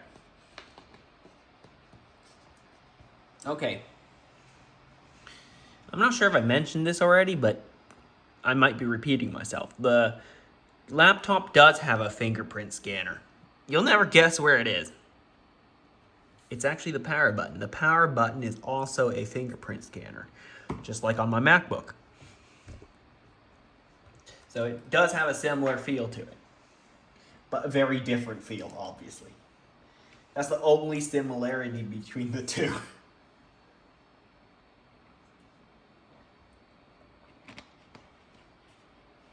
Okay. I better put together a Google Sheets that compares in columns the MacBook and the Asus. So, yep. Oh, later, before I do that, let me just run a user benchmark. Oh, I can't run it right now because I have GTA 5 running. That's going to bottleneck it. Not bottleneck it, but just use a lot more CPU, GPU resources. So I guess I'll wait. I'm not going to run that yet until I close the game. But, yeah. I better put together the spreadsheet to compare the two. All right, guys. It is spreadsheet time. It's boring time. Anyway, let's get into this. I made this in like 15 minutes. Had to research what processor my MacBook had because Apple won't directly tell me in the system information. Anyway, I found it. It's a i7-9750H, which is like an alright processor. 6 cores, you know. Anyway, let's start with the one that I literally just made like a 40-minute long video on. ROG Zephyrus. It has an AMD Ryzen 9 5900HS. I just saw that AMD released the 6000 series mobile processors. I don't know if I should have waited, but it's probably going to be really expensive. So maybe I made the right choice to get this one. Because, yeah, the new one can like boost to 5 gigahertz, which is like crazy. Before you only saw that on desktops, now it's on the laptop. Anyway, or have we seen that already? I don't know. Have we ever had a 5 gigahertz boost laptop? I think so. I don't know. Anyway, has 8 cores and 16 threads, which is a very healthy figure. Has 3.0 gigahertz base and 4.6 gigahertz boost. Actually, I shouldn't list them all. That means I'm just reciting what I read. I should compare. So here, on my new laptop, the Asus, I got this processor, like I just said. And on the MacBook, it's an Intel Core i7-9750H. So just a Ryzen 9 versus an i7. They do have i9 MacBooks. I didn't get it because it was like crazy expensive for the i9. Also, it wouldn't arrive in time. Cores and threads. So this one has 8 cores, the Asus, and 16 threads. The MacBook has 6 cores and 12 threads. So less cores, less threads. CPU speed. So the Asus has a base clock of 3.0 gigahertz. The MacBook only has a base clock of 2.6. Base clock is important because the boost clock, I read somewhere that it's only applied to one of the cores, for a really demanding task. So yeah, I guess a higher base clock is good. Although the difference is only 0.1 gigahertz in boost. GPU, this is really important. The RTX 3070 is just so much better than the Radeon Pro 5300M that the MacBook has. VRAM, my new one, the Asus, has double the amount of VRAM. This is the amount of dedicated RAM for the dedicated graphics card. RAM, I wrote 40 gigabytes because I upgraded it. It initially comes with 16, but I updated the price to include my upgrade. And the price I'm writing down is the sale price. But either way, whether you buy it original price that's not on sale or at the sale price, it's still going to be cheaper than a MacBook. So it's got more than double the amount of RAM right now than the MacBook. And also runs faster at 3200 megahertz compared to the 2667, although I think it's just 2666. They rounded it up somehow. It's also, the Asus also has double the amount of storage the MacBook has. Screen size, a little smaller, 0.4 of an inch, but I don't think we can even tell a difference. Display resolution, it's a little less, actually quite a lot less. But look, it still looks amazing in GTA 5, as I showed you in the gameplay earlier. Both screens look good, but this one still looks amazing because I put it on the maximum settings. I couldn't do that on the MacBook. It would start to drop FPS like straight to 30 or 20, and it becomes unplayable at that point. So refresh rate, 165 hertz on the Asus, obviously, and 60 hertz on the MacBook. 60 hertz is kind of industry standard, you know, good display should run at 60 hertz. Anything less is not good display, stay away from it. USB-A ports, we have 2 on the Asus, 0 or none on the MacBook. That's what I don't like about MacBook nowadays. They don't have USB-A ports. I have not looked at the new MacBook Pros. I don't know if they put back the USB-A. So yeah. But I'm not getting the new one because it can't run Boot Camp without some kind of virtualization or not remote desktop, virtual desktop software. USB-C ports, I get 2 on the Asus and 4 on the MacBook. Yep, all of them are USB-C, and I have to use these stupid adapters to convert them back to USB-A. How come we don't just stick with USB-A?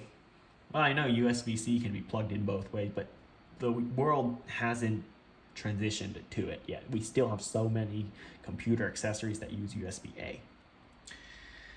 Anyway, battery life. I'm still testing the one on the Asus. I might adjust the power settings. I actually will adjust the power settings eventually. And the MacBook, it lasts about a full day. Like I said, I use the computer like 8 hours a day, and then I forgot to charge it one time, and it still lasted me the next day. So, good. Webcam. That's the interesting part about the Asus. It has no webcam. You have to either buy an external one or live without it. And it might be for the better to live without a webcam because I don't want the hackers to spy on me. Microphone, yes, so they can still listen to me. Either way. So yeah. Speakers? This one's questionable. I'm not a big fan of the sound, so I'm probably going to just keep headphones with me when I listen to stuff. But the MacBook speakers, its only redeeming feature in this entire chart is not overall, because I'm not talking about every little aspect of it. The MacBook can be better in some other aspects, but on this chart, the speakers are actually very good on the MacBook. You have to be there to listen to it. I don't know, go to an Apple store, take out one, just play some music on one of their MacBooks.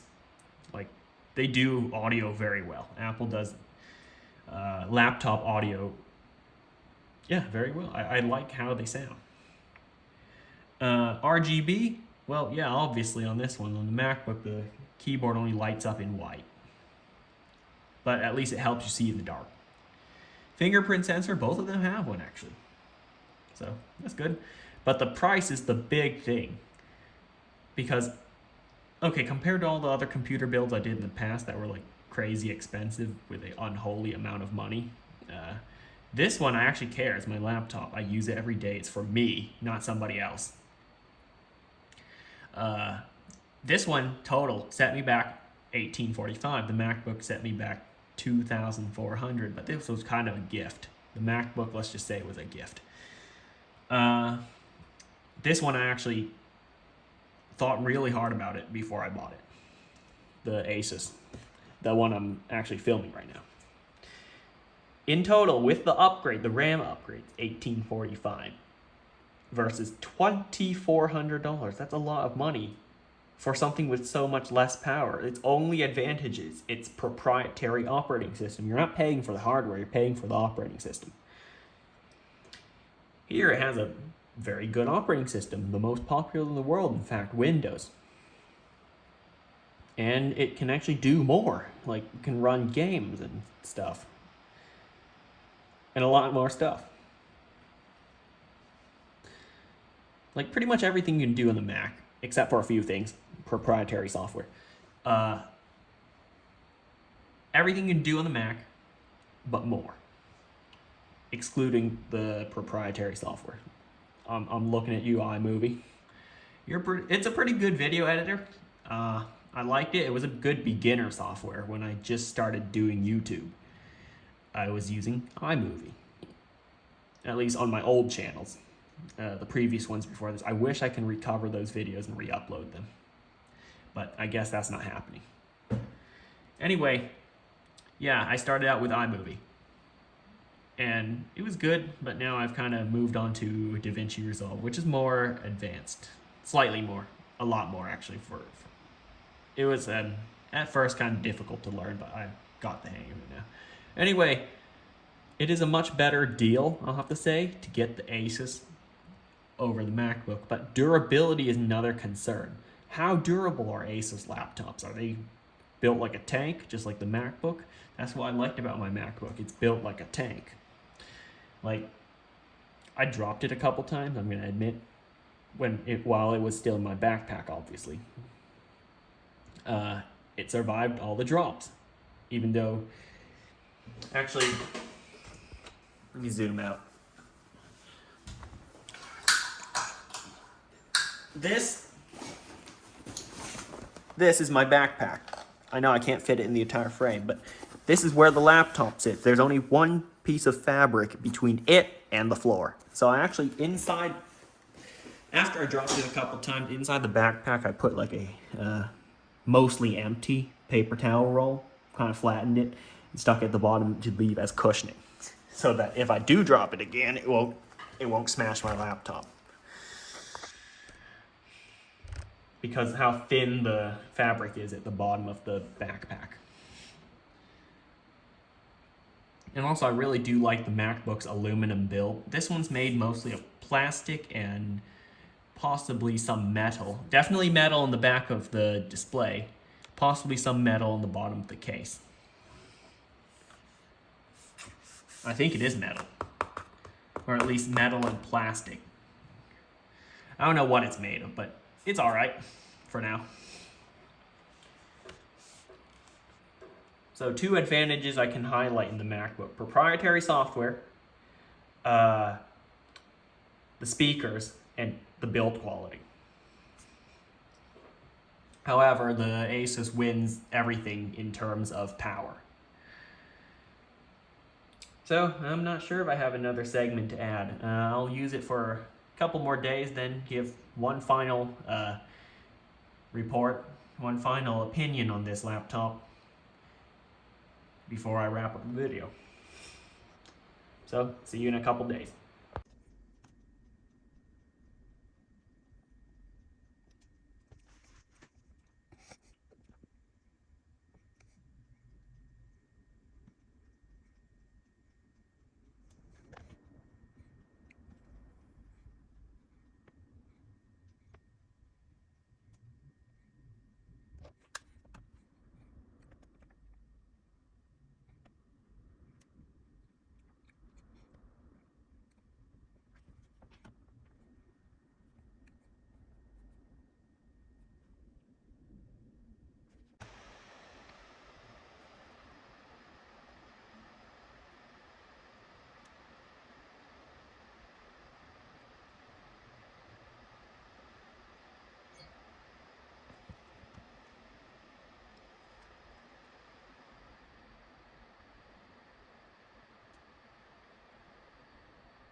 Alright, so I've been testing it for a few days, and I've figured out a few things that I like.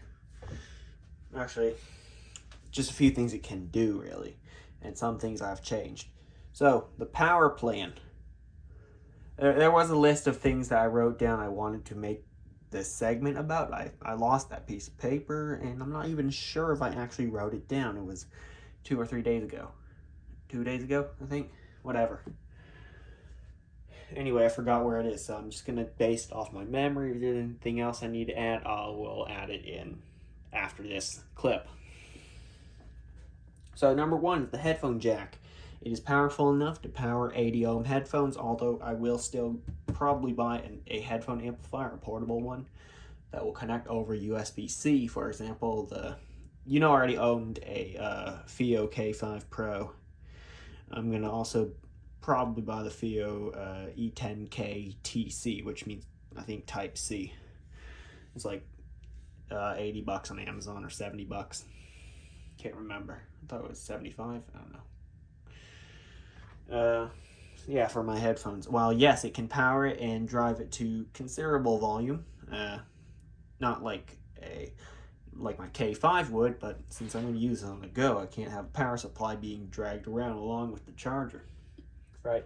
There may not be enough ports at the place I'm in. Another thing is that I turned off that startup sound, the one that sounds like a I don't know what it sounds like, possibly a blade or something when you swing a blade in a video game or even in real life. Yeah, the startup sound, I had to turn it off in Armory Crate. Here's how you do it. You click the Armory Crate button. That really is a shortcut to Armory Crate. And click boot up sound and turn it off. That thing right there. It wakes people up. Well, it could if you're close to somebody who is sleeping. Although the Windows sound would do that on its own. But since I set this thing to go hibernate every time I close the lid, I'll explain more on that later if you continue watching. Yeah, it'll make that noise, but it won't make the Windows startup noise. You know, that Windows login noise that makes, or when it turns on, But anyway, yeah, I had to turn it off because it's just too annoying. It's of that type of sound humans consider annoying. At least I consider annoying. So yeah, and also the battery life got substantially better. Right after this, you're going to see something that was filmed before this in real time. And that is me going over the pros, cons, whatever of this computer. I had 100% when I made it. It was like an hour ago. And now it's at 75%. So if I keep using it at this rate, it will go to 0% in about 4 hours. Which is actually not that good. So if my math is correct, the battery isn't good. And I recommend bringing your charger along. I'll have to do more testing on this. You probably won't see this in a future video. But yeah, initial impressions of the batteries isn't that good. That will appear later in the pros and cons of the video, of this laptop. Anyway, yeah, I reset the power plans to default and it's still like that. Whatever. It's on silent mode too, so that's supposed to be its most power efficient plan, as you can see here. Energy savings is the top priority of this plan. Alright, on to the pros and cons of this, unless I have something else to say. Okay, join me again a few days later. I have come up with an opinion about this laptop. I left a few of my notes downstairs, but I'm probably going to film that after this and put it in before this in the video. But I don't want to confuse any of you, so I'll stop there. Right. I'm going to turn off the lights for just a quick second so you can see the RGB. Looks great, huh? I have it set to a color cycle, even though it seems to be a static color. Yeah. And it won't change. Yeah, that's one of the problems of this. I'll highlight later. Uh-oh, something's missing here.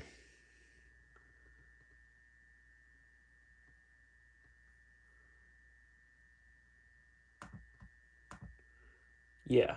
Oh, it came back somehow.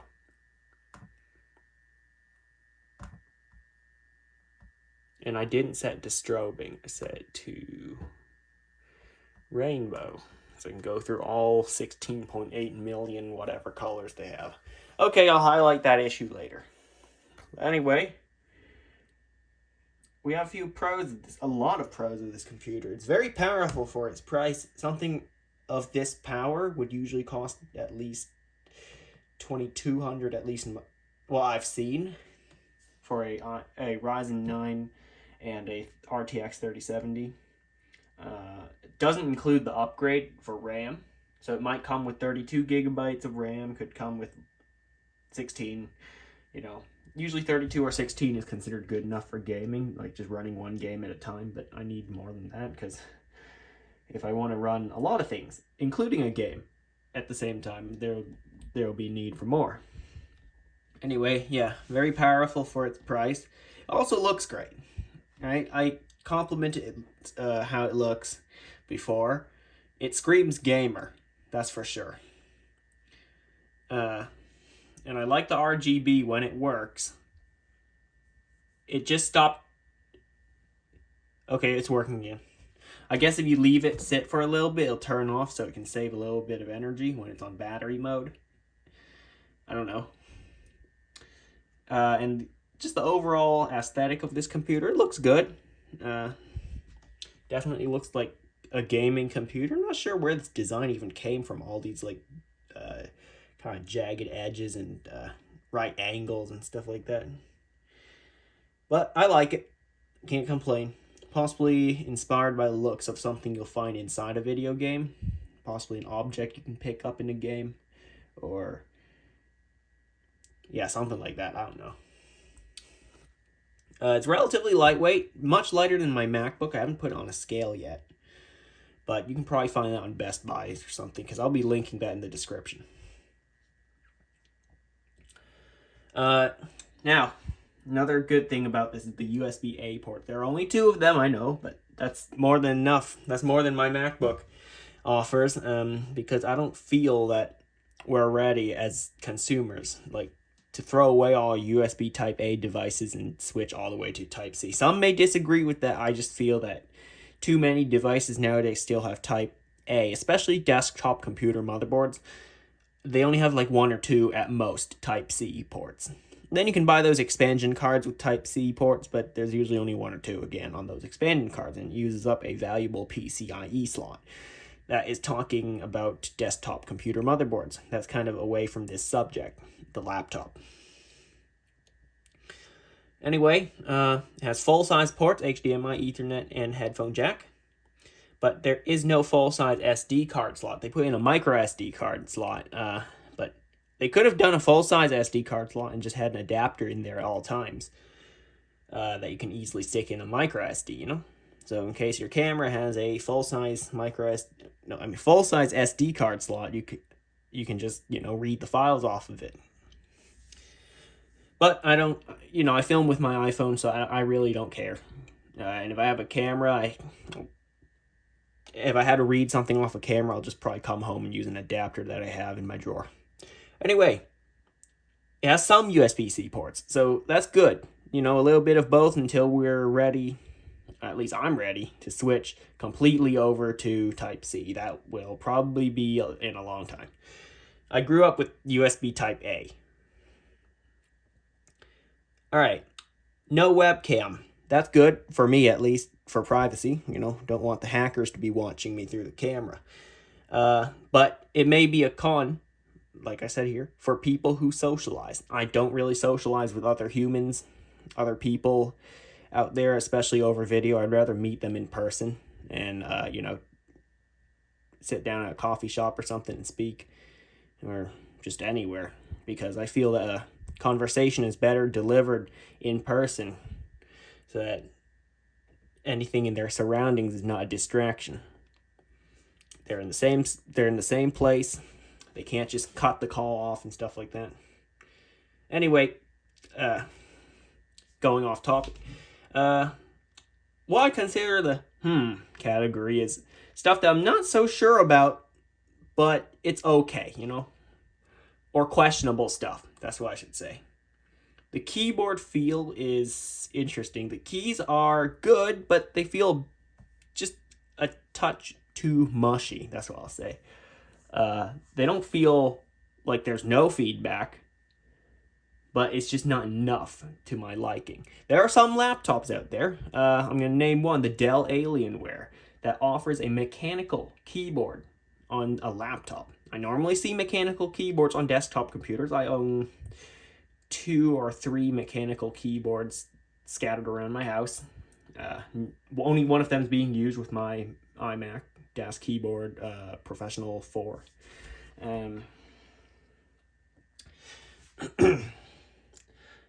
But yeah, this is a membrane keyboard, and I just haven't used a membrane keyboard in too long to remember how it feels. Apple does keyboard pretty well now. They have gone back to a traditional scissor switch keyboard. Much better than their butterfly switch keyboards. The first generation had a few problems, as I was told, but they finally gone back to scissor switch for the most part, that I believe.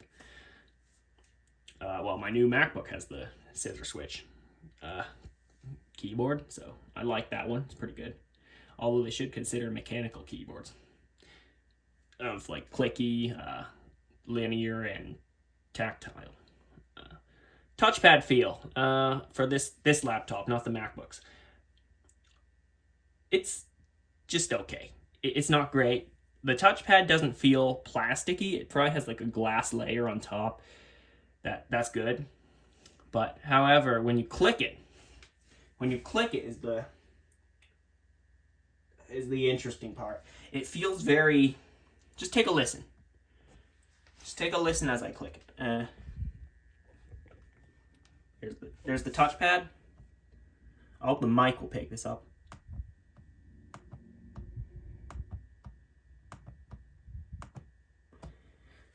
It just doesn't sound that sturdy, right? It doesn't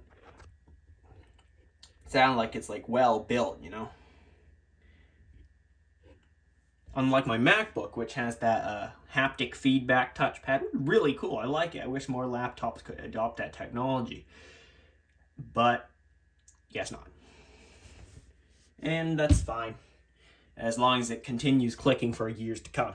The holes on the lid I showed you at the beginning of the video. If you're watching this part of the video, it's probably over an hour long, and if you really are watching this part of the video, thanks, and you should consider subscribing since you spent so much time on my video. May allow dirt and other debris to collect over time. Someone else has mentioned that on another somewhat review of something called the best Asus laptops or best gaming laptops, whatever. I don't remember. But they mentioned that dirt may accumulate, and I see that dirt could accumulate. Like, they should have some kind of filter there or make it easy to clean somehow. Yeah, it looks great. It looks like there's a rainbow inside of that cover, or those holes. That looks really cool under the light when you move the laptop around, but you know, they should give you the option for like a solid back or kind of what I call the one with lots of holes. Anyway, battery life. It's initially questionable, like I said,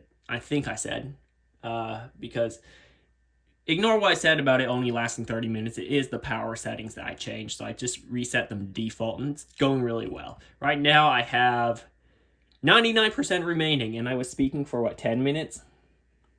So, okay, and the brightness is at full, so that's pretty good for now. And we'll see how much it is, hopefully, if I remember, at the end of this segment. So, another bad thing, or questionable thing I should say, is I have to use headphones when I'm gaming because of the fan noise and also the weak speakers. I'll cover that in the last section, the cons, like what I don't like about it. Think of a jet engine while you're trying to listen to anything. Listen to someone yell at you. There's a jet engine in the background. All right. Asus Armory Crate. That is the worst part of this laptop. The absolute worst part of the laptop, even though it is the app that controls this laptop. Let me open it. As you saw in the beginning of this video, there were some problems with it already, just as I started filming. Notice how some icons are missing? They'll appear... Oh, there they are. They appeared later. So, that's a little... The reliability of this software is a little worrisome. Yeah, I worry about the reliability of the software, how good it'll be in the long run. If they're even going to update this thing. So, what I think should happen, like I wrote in my notes. I'm actually showing it right here so you can see the quality of the screen. It feels more like a gimmick, right? Something that doesn't actually do much other than generate attention, because the design of the app screams gamer, right? But it doesn't actually help me in gaming other than those 4 features on the first page. Quiet. Actually, 4 is Windows mode, quiet mode, performance mode, and turbo mode. Those are the only things that I could say possibly yes or no, I don't know, helps me with gaming. Because it will ramp up the fan speed in turbo mode, make it sound, yes, like a jet engine, and then I can game better because it cools down the processor better. Hopefully. Yeah, they should remake the app. I mean, it's not that good right now. Let me name a few useless things. Featured, right? It doesn't have much. I don't know if I'm even allowed to show that stuff. Could be copyrighted stuff. But, like, games that are on sale, right? I go to Epic Game Store or Steam or whatever to look for games. I will say, let me open up the Armory Crate and look for a new game to play. Oh, sorry, it's still zoomed in. The featured tab and the news tab, right? Unless the news is an update, which then they would, once you open this, it would pop up and say, there's an update to do, and here's what's in that update, right? That sounds more appropriate rather than having a news tab, if there even is an update information about it. So, those can, at least in my opinion, they don't need to be there.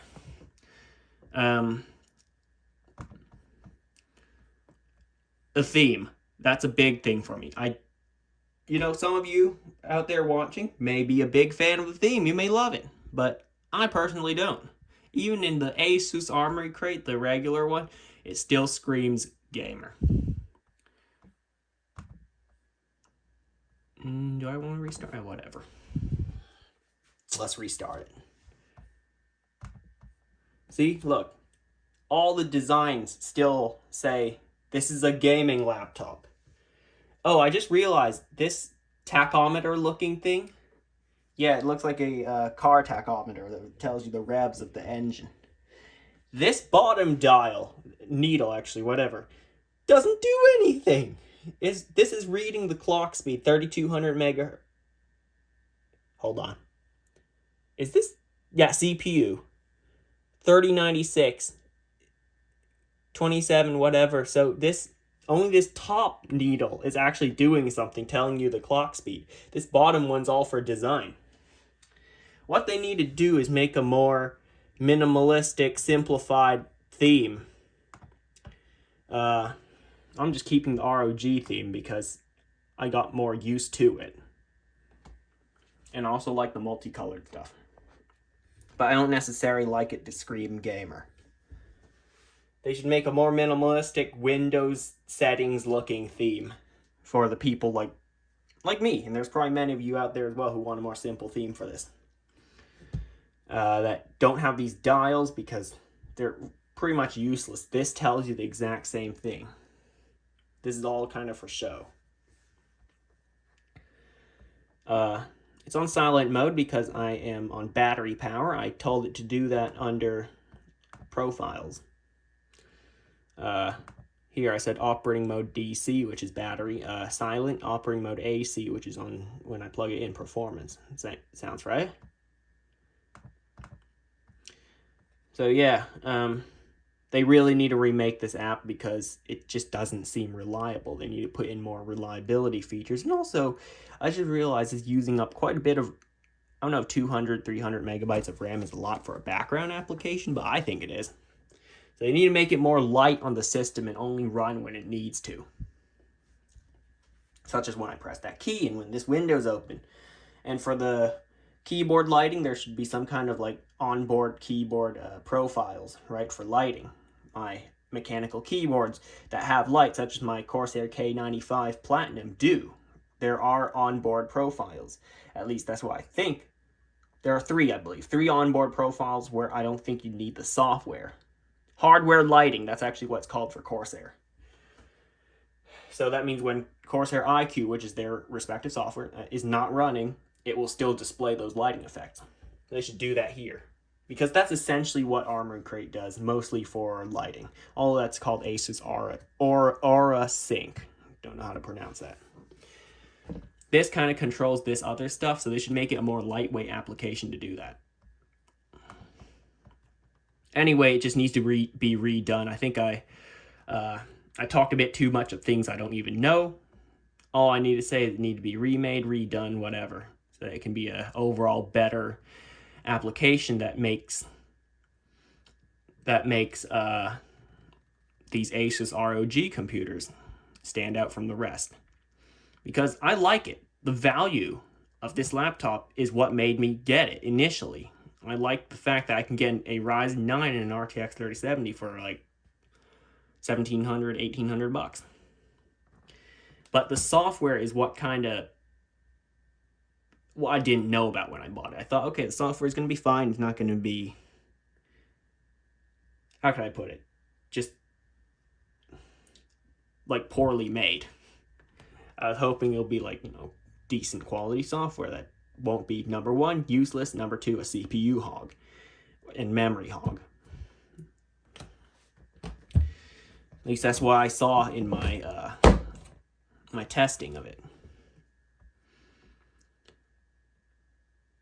Next up is the materials.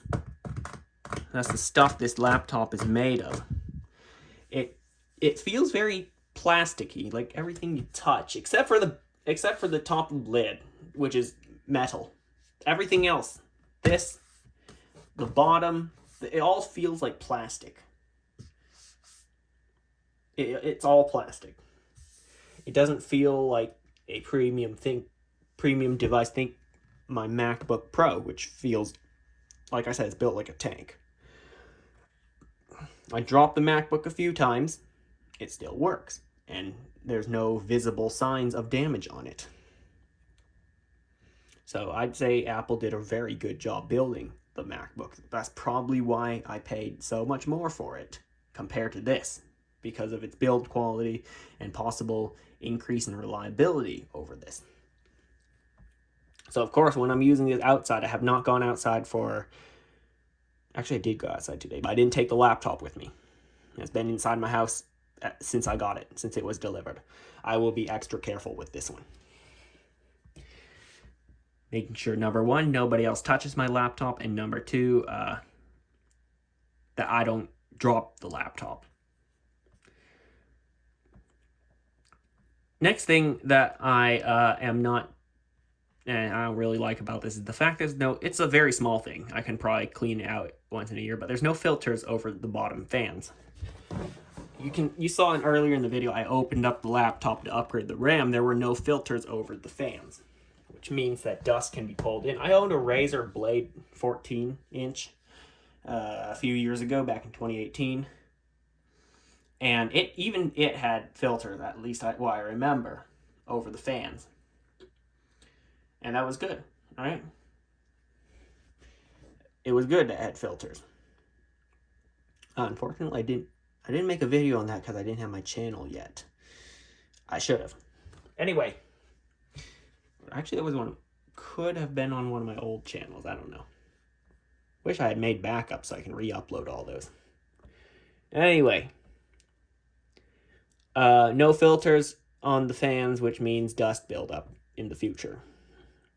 I opened up my MacBook once, and turns out there's quite a bit of dust on the inside collected up around the fans. Because again, at least I can't see it, there's no filter. The speakers are, I mentioned this earlier in the video, they sound a bit muffled. And it's not all the sound that's muffled, it's just the bass. There really isn't much bass unless you crank up the volume very high. And the treble and mids are pretty weak as well until you turn it up all the way. Well, near all the way. And then even as you adjust the volume, there isn't much of a difference. Let's say between 30 and 40, there isn't much of a difference. Only when you get higher up in the volume range is there any significant difference. And even so, it's not that loud. The MacBook has much better sound. And that's a fact. Although I can't play anything on both of them, trust me, the MacBook just sounds so much better. And also, it might be a small thing. Like I said, human ears can only hear up to this certain sound quality. The speakers inside here can only go up to 16-bit 48 kilohertz. Oddly enough, the headphone jack can go up to 192 kilohertz and 24-bit audio. And the fan noise is another problem when I game. I don't know if you heard it earlier when I was playing GTA, but it sounds like a jet engine. Now, this problem may only apply to me, but there are too many. This isn't specific to this laptop. It's that Windows has a lot of settings. I'm talking about Windows now, not my laptop. Might be because I have OCD, but I go back to check those settings quite often in the few days I've owned this laptop to make sure none have changed, and there are hundreds of settings. Possibly thousands. And they are, unlike Mac OS, which you find most of the settings, like 99 or 95% of them in system preferences. That's the Mac OS application for settings. Windows 11, because of previous Windows operating systems, is buried in many different locations, including, well, the Settings app, which you've probably seen, Control Panel, and Windows Tools, etc. You know, just all over the laptop because of previous Windows versions. Mac OS hasn't changed from system preferences for a very long time, actually since I remember owning a Mac, which was back in 2012. Even so, all the settings were in system preferences. Has not moved to a new Settings app. Maybe if Windows kept the Control Panel and just made it more modern like the Settings app we have now, all of them can be in that app, which would simplify things for people. Not having to search like hundreds of different menus and apps just to find one setting. So that could just apply to me, I don't know. Some of you may like the customizability and the fact that settings are buried in so many different apps. Now, this is not specific to my laptop because other users have complained about this, other people on the internet. It actually is about Logitech G-Hub, which is the software that you use to customize the buttons, the DPI, the lighting, whatever on mice like this. This is my G502 Lightspeed. It's a great mouse, but I wanted to use it with this laptop. However, the G-Hub app is not allowing the laptop to sleep. But this didn't happen on my desktop computer. Again, there's so many different variables that could go wrong to not allow it to sleep. But once I disabled G-Hub in the startup, restarted the computer, then closed the lid, it went to sleep perfectly fine. Actually, it hibernated. I wanted to hibernate instead of sleep because when I close my laptop lid, presumably I'm going to be going somewhere, right? And I don't want to drain its own battery. But when I just walk away from it and let it go to sleep on its own, probably going to come back to the laptop to use it. So that's just my ideas on sleep versus hibernate. So, yeah. Anyway, it didn't happen on my desktop, so that means my desktop went to sleep fine, but it had a gigabyte motherboard.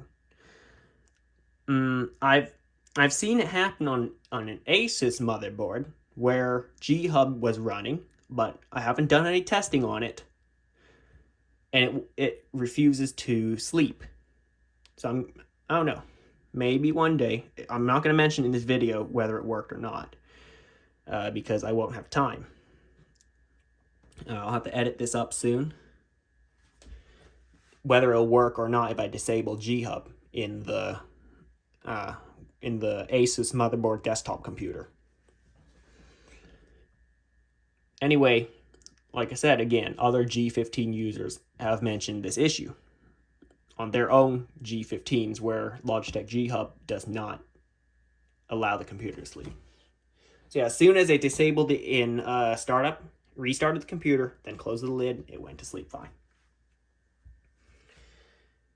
Yep, so it could be an Asus and Logitech thing. I don't know, I'm probably going to buy a different mouse. I'm looking into Corsair mice because I like their stuff.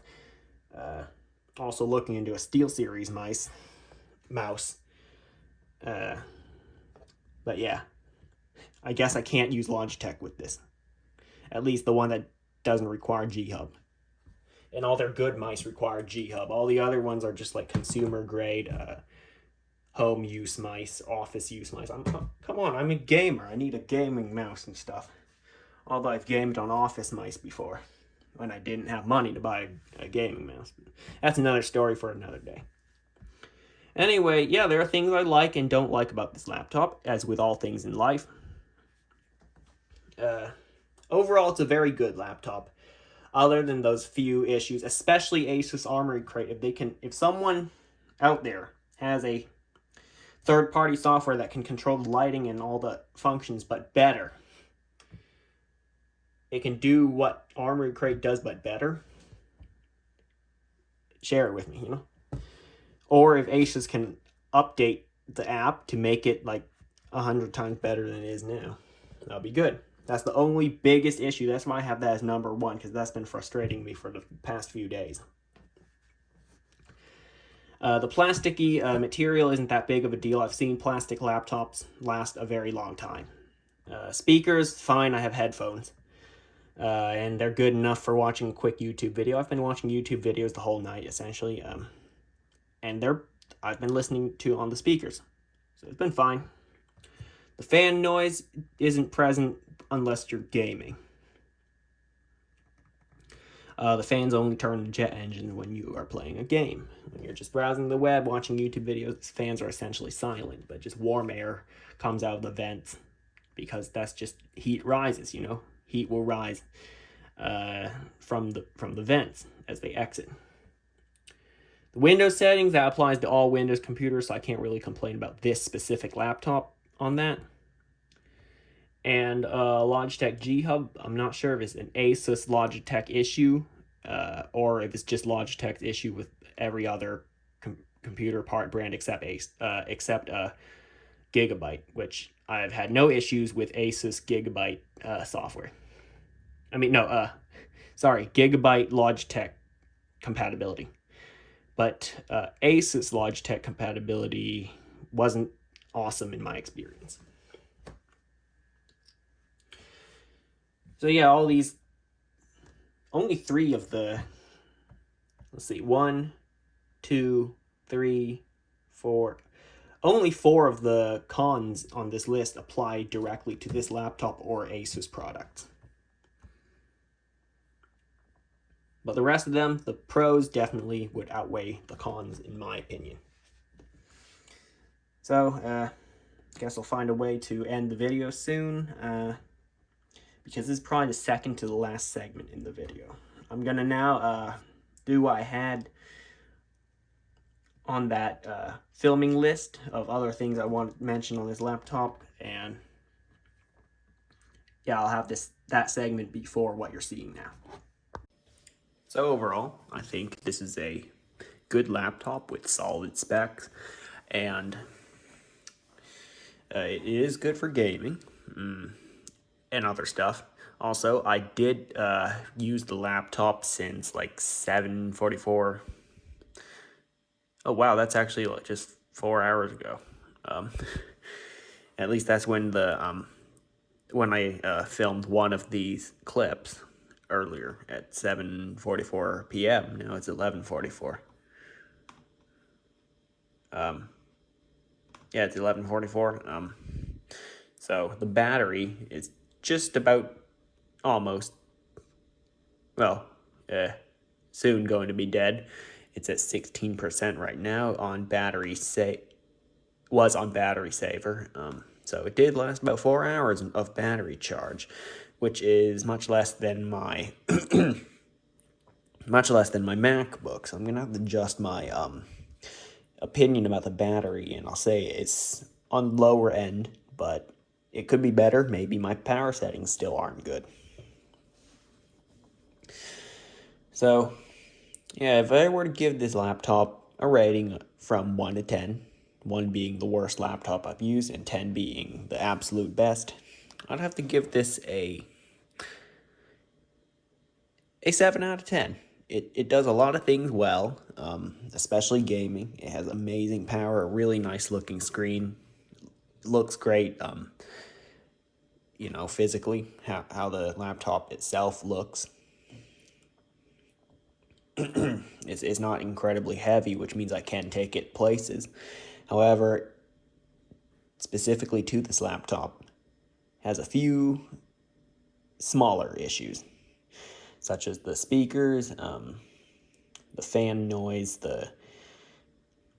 especially Asus Armory Crate, which needs to, in my opinion, just be made better. I don't know how, because I don't do programming, but just made better overall. Turns out it isn't as big of a CPU power hog as I thought it was. I checked Task Manager. It's not using too much power in the background.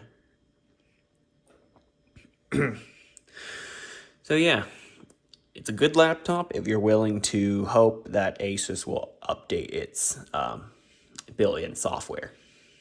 Well, at least software designed for this laptop. Thanks for watching, and I'll see you next time. Like, comment, and subscribe. I know this is a long video, and yeah, see you next time.